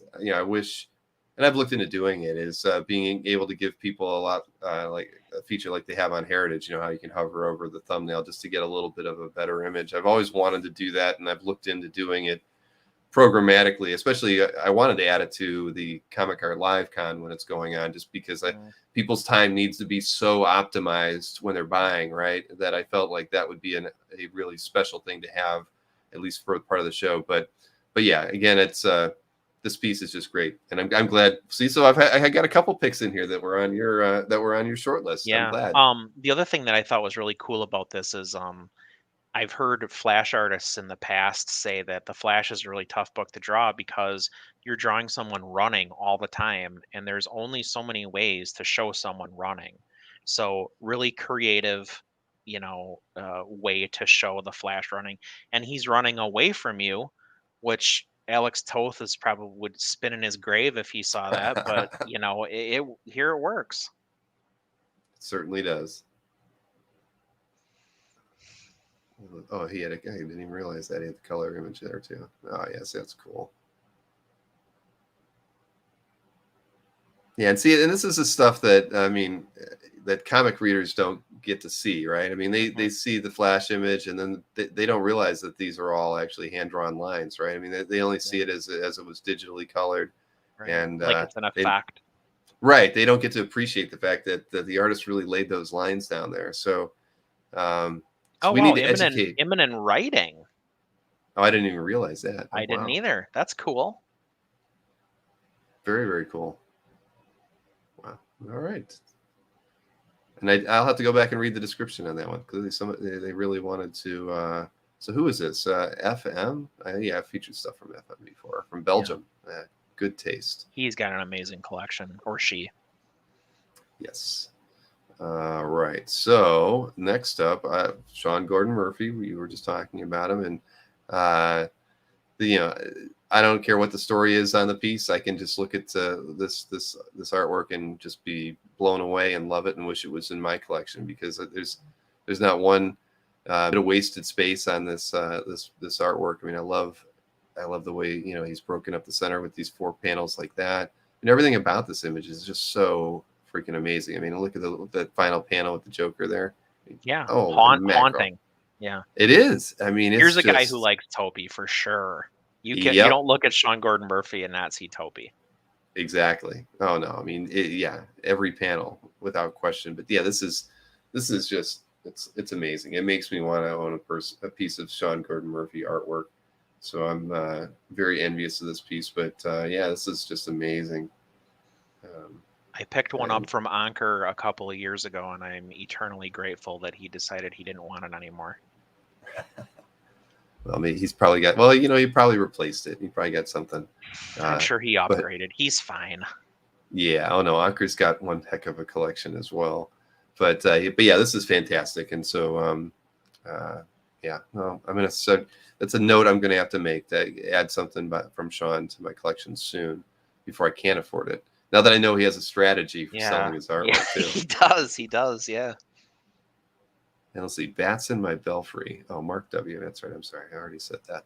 All right. So next up, speaking of John Byrne earlier, I couldn't pass this one up. I mean, I really, you know, Glenn's got a really nice collection. I mean, he runs panel page art and everything, and he's a dealer. But at the end of the day, Glenn has always had a really great eye, and he's a huge fan of John Byrne, obviously, and and FF related stuff. I saw this piece, and I mean, I was just jealous immediately. This thing is just, I mean, it's got Galactus, you got the FF.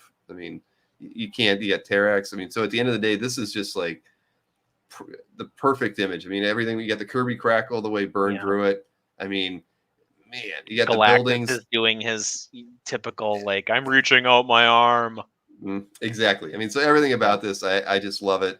And huge congrats to Glenn for adding this, I mean, to his collection. Gosh, I mean, just look at that. I mean, you know, we complain about Byrne every now and again about, you know, I don't know, he gets a little more credit than they think he should, or he's not the nicest guy. He won't do interviews and everything. But man, he's a great, you know, he was just, this was, you know, his FF period. I mean, I loved his X-Men run and everything, but his FF work always kind of stands out as some of my most favorite work of his. And I mean, I think it's showing in the pricing for the Byrne X-Men art. I mean, Glenn's helping kind of move that market along, but man, I mean, those FF pages are moving up, you know, much faster than I would have ever guessed. I mean, they're, you know, they're kind of moving out of my price range, but again, it's a great piece. I have some regrets about about not getting into the Byrne FF market when I should have, but yeah, it's a terrific piece. Again, another one I had in the cart, so to speak, to pick for this week, but didn't. My favorite thing, and this is going to sound goofy, but the look on Terrax's face. No, that's not goofy at all. That's great. You know, he's about, you know, he thinks he's really gonna get one over on the thing. So he's wrong, of course, but yeah, I like Terex. You know, honestly, as a character, I do too. You know, when they introduced him, at first I was like, is this gonna work? And then I was like, man, I like him as a bad guy. I mean, it was just, you know, Byrne was such a good storyteller at the end of the day. I mean, I think he just knew. He knew what worked, and he just always like went for it, and he knew what the audience. I mean, he did things that, you know, the way he wanted, and I feel like She-Hulk. that right. I mean, yeah. he you know, it's like he just, if it felt right, he did it, and he didn't care if anybody. And but the thing is, it felt right for most of us too. It worked. It worked. Yeah, it really did. And so I have the utmost respect for Byrne and his contributions to our hobby, because yeah, he did it his own way, and thankfully we liked most of it. I think what's interesting about him as a writer is that a lot of it feels like fan service, but I think that's because he's a fan. Mm-hmm. You know, True. like he likes writing the characters that he enjoys reading. Mm-hmm. Oh, and Wes mentions he got the Surfer too. Yeah, exactly. This is yeah. Glenn did well by picking this piece up. Yep. And it's huge. Yeah. I know, I can't even imagine. 18 by And 24. That's there's Berkey has a couple of burn commissions, so single character commissions I've looked at, and I'm like, yeah, maybe I'll get that, but they're huge. They're just amazing to see. But even with a single character at that size on that size page is just amazing. So next up, this is this Emery again? Man, I picked another piece from Emery. I'm sorry, everybody. I was really trying to spread the love math, around. Bill. It's the math. It's right, the 50 pieces. All right, Mr. Emery. All right, now we're not going to feature a piece of art from this CAF gallery for at least 6 months, maybe.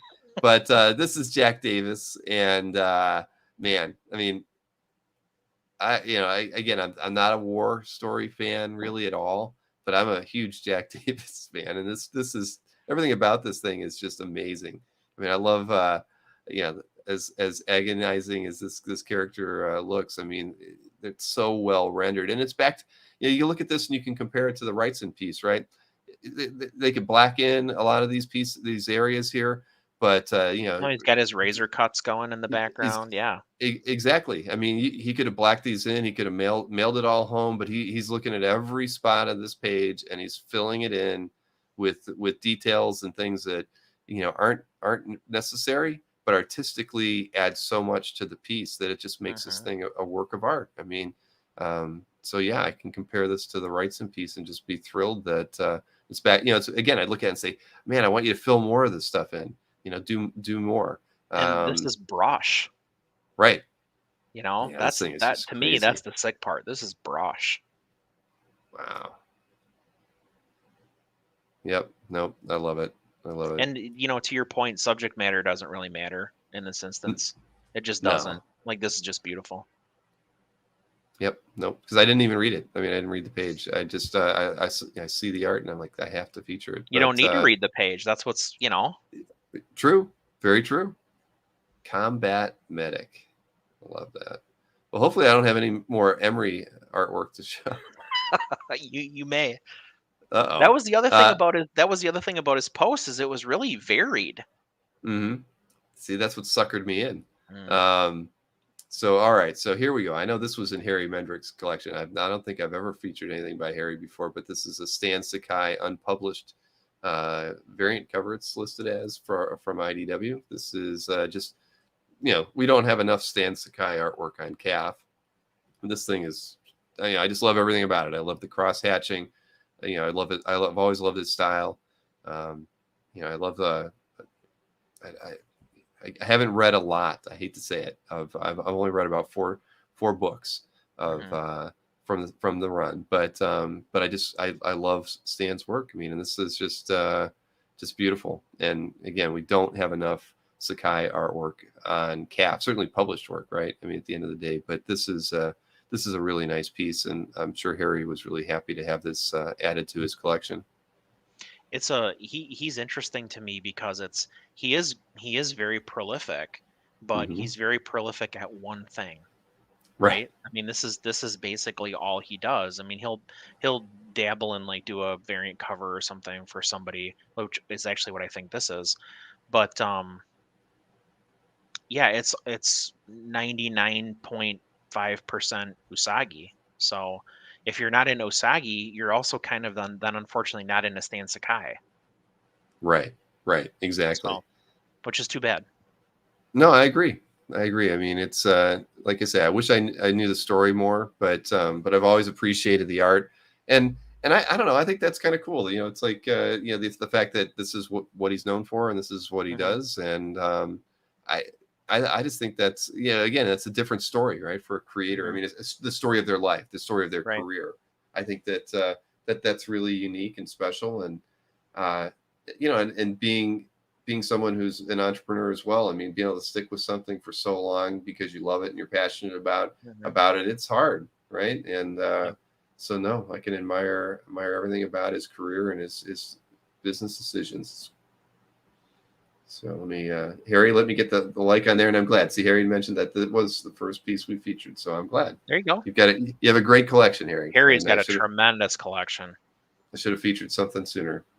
And as Colin mentioned, I should have said that too. Stan Sakai also doesn't sell his Usagi interior pages. So he only So sells there's not a lot to covers. show.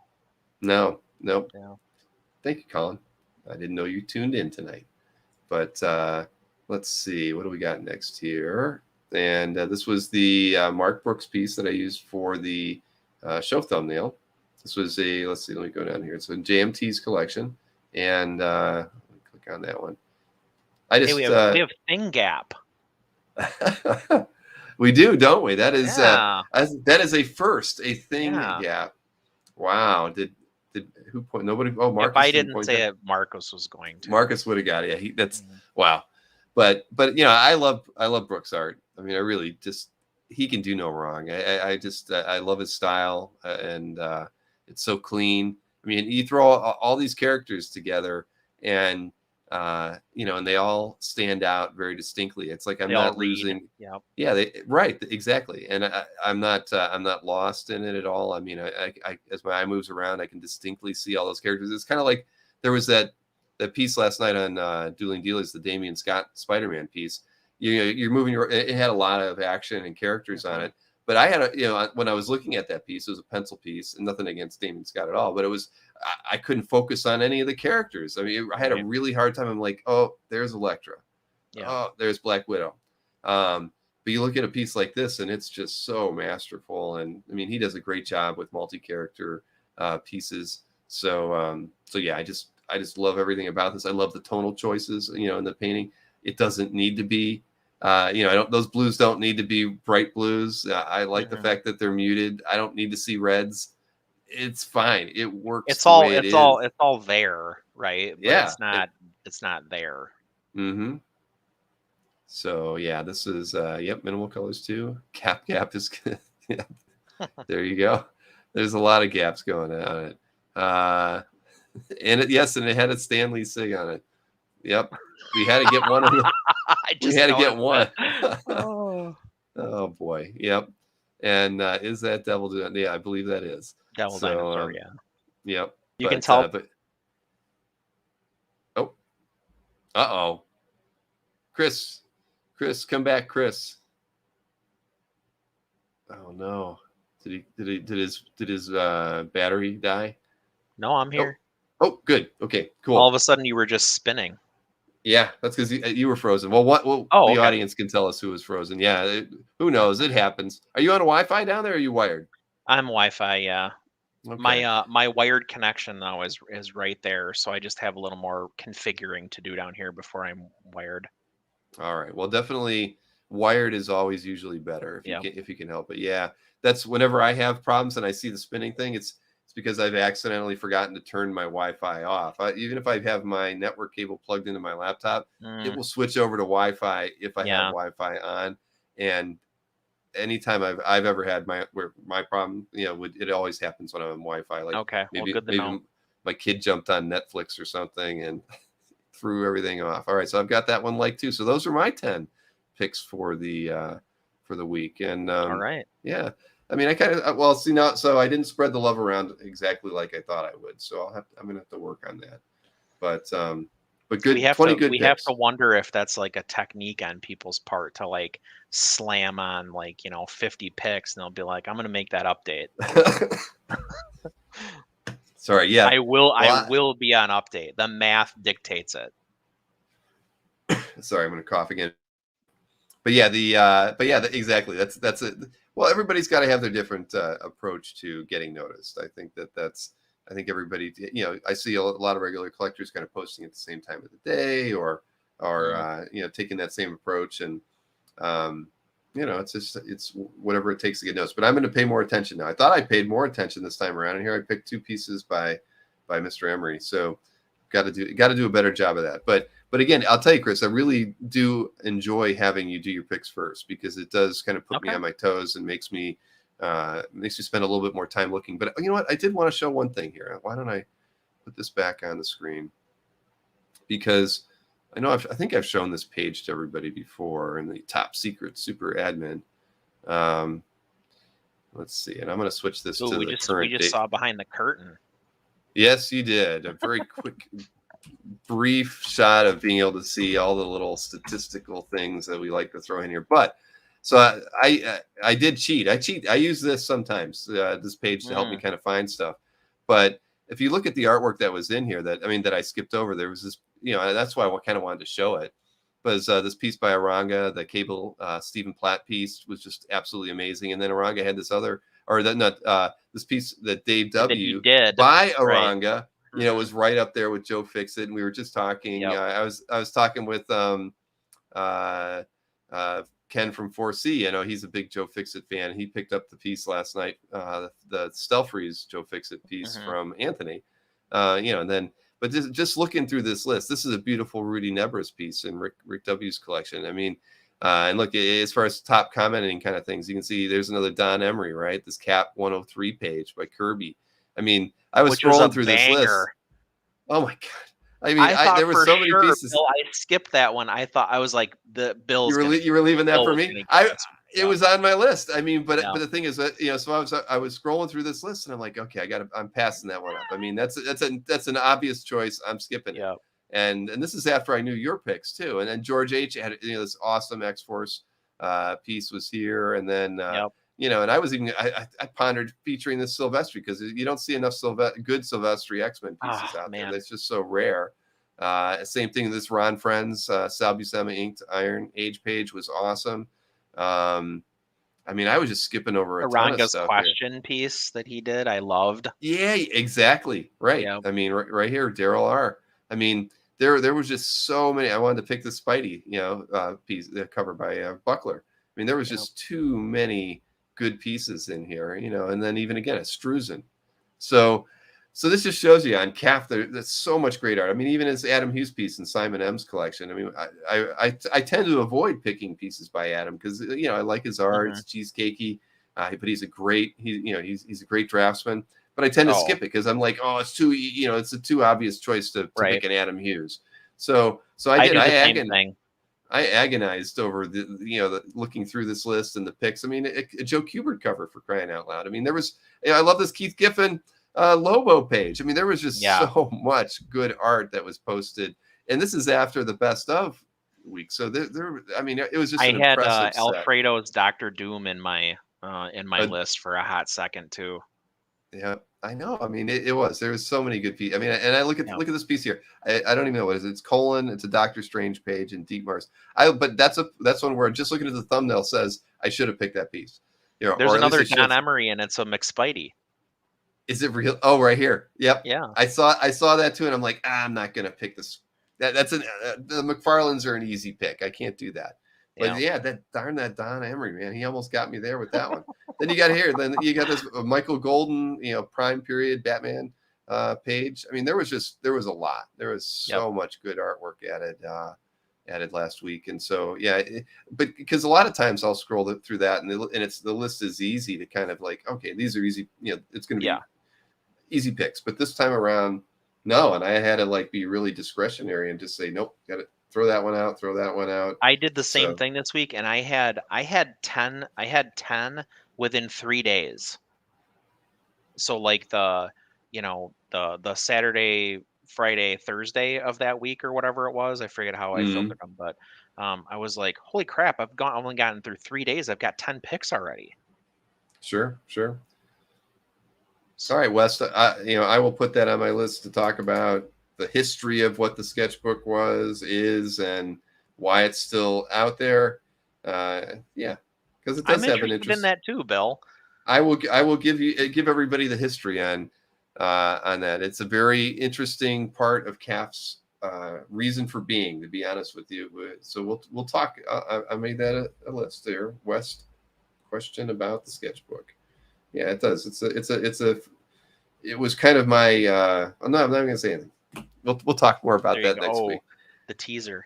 Yeah. It's a good story. It's definitely a good story, but it's one of the main reasons why CAF exists. Believe it or not, it was at any rate. So there you have it. So a very good week with art, and I'm looking forward to doing the picks. I have a feeling in one way or another we'll be talking more about the X-Men covers again next week, just because we'll have to. It'll be they kind of definitely deserve it. And I have a feeling that, I mean, if you don't feature them, I'll probably feature them just because I'd like to show them again. And I'm gonna have to shoot Tom Fish an email because I'd like to ask him a few questions about that piece as well. And I would love to know anything that he's willing to tell us. What do they smell like? Like, what did the envelope look like that they were? What did the box look like that they were packed right, in? Yeah, right. Yeah, that's actually a really good question. Did you take pictures of the shipment box? Yeah, man. that. I would have driven to Las Vegas, met Dolmayan, and been like, okay, I'm going to take them by hand. I'm going to put them in the passenger seat of my car. I'm going to seatbelt them in. And I'm going to drive home. No, you're right. I mean, that would be a piece that I would almost want to pick up. Or I'd want to pick it up straight from Jim if I could. But yeah, just I don't know if I would trust the shipping on that one.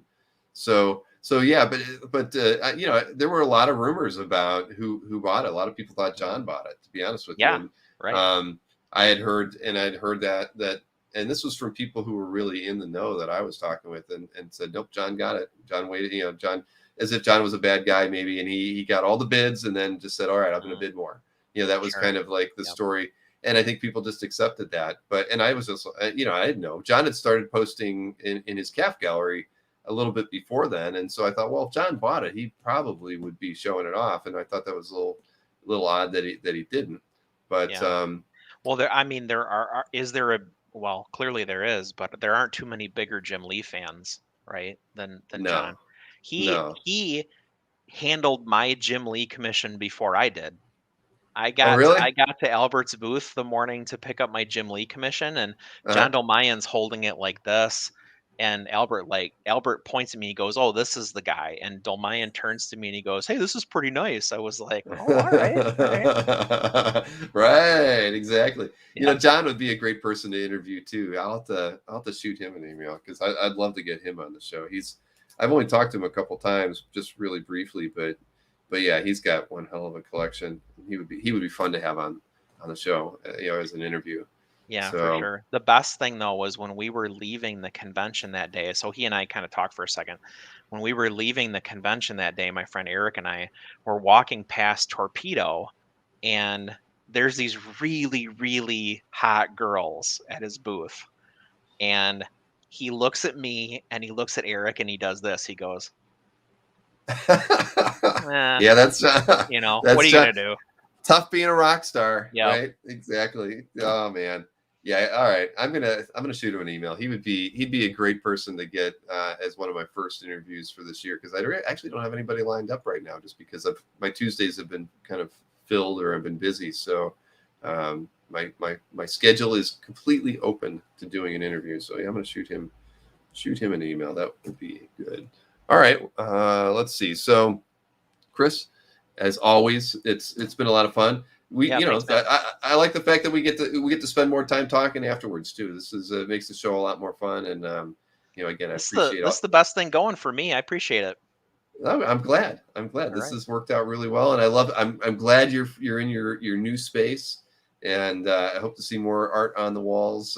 I'm continuing to refine the setup. I got a boom mic this week instead of my cool Yeti, but that's a long story. But I was continuing to work on my presence. Yeah. Okay, because I assumed that you were using the mic that was on there and not the one that you had bought. Yeah. But that's a webcam issue. How fun is that? The webcam? Oh, is it messing it? So the Yeti is getting messed. The laptop that I have to use, because it's got a 60 hertz webcam in it. Oh, that's right. Now I remember. Does not want to work with my AirPods, so I can't use the Yeti. And I was an idiot and tried to do all this 15 minutes before I knew the show was coming on. So, all right. Well, you got another week to try to clean it all up. But thanks, all right, everybody. Chris. Yep. Thanks. Have a good night. Cheers. All right. So this was a great fun show as always, everybody. I really I know we didn't talk a ton about the Zach art and the heritage stuff, but again, we've got that. We'll do the recap next Monday, and I hope everybody tunes into that and bring some popcorn. It's going to be a lot of fun. Like I say, Albert is definitely already in, and as is Mike. And so I'm sure both of them probably picked up at least one piece today. I know Mike did, so they'll be some interesting thoughts on where things are headed. I know that Mike was knowing the piece he bought. I also know he was after another cover that was out there today that he didn't buy. So I'm sure that went over and above what his expectations were. So I'm sure he's been a bit surprised.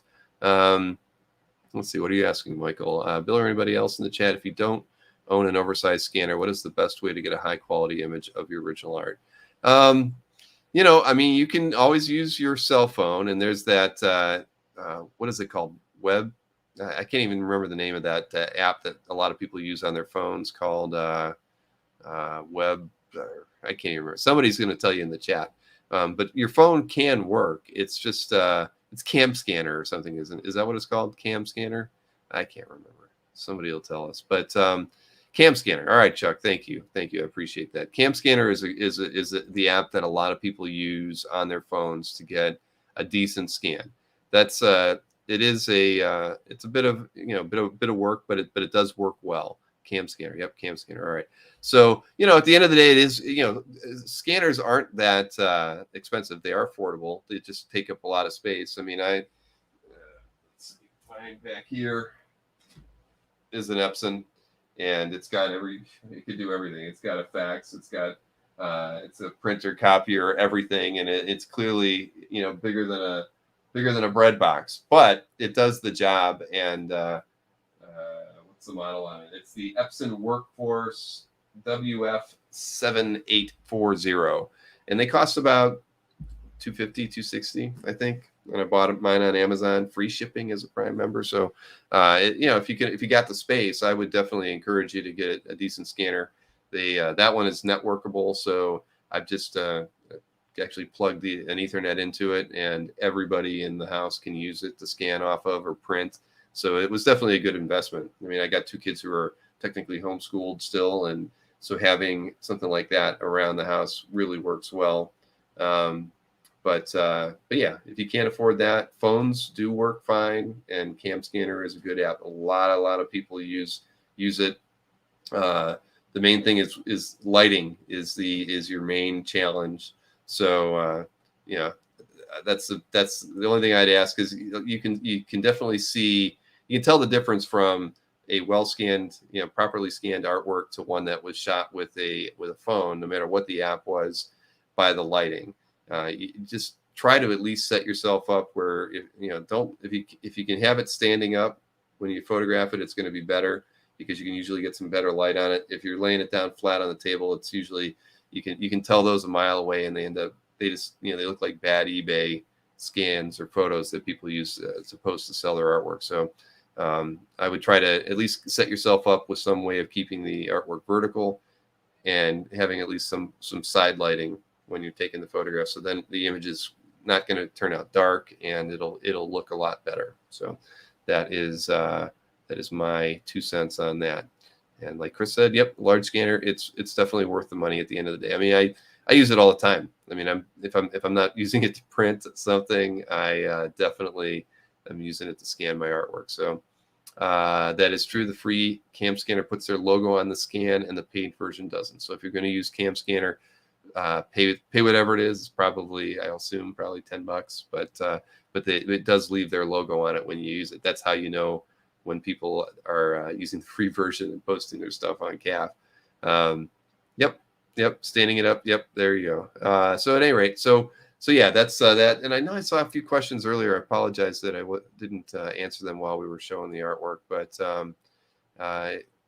we do our best when we're talking about art. But if anybody has any questions, I mean, hit me up at the beginning of next week's show. And George, that's a very good point as well.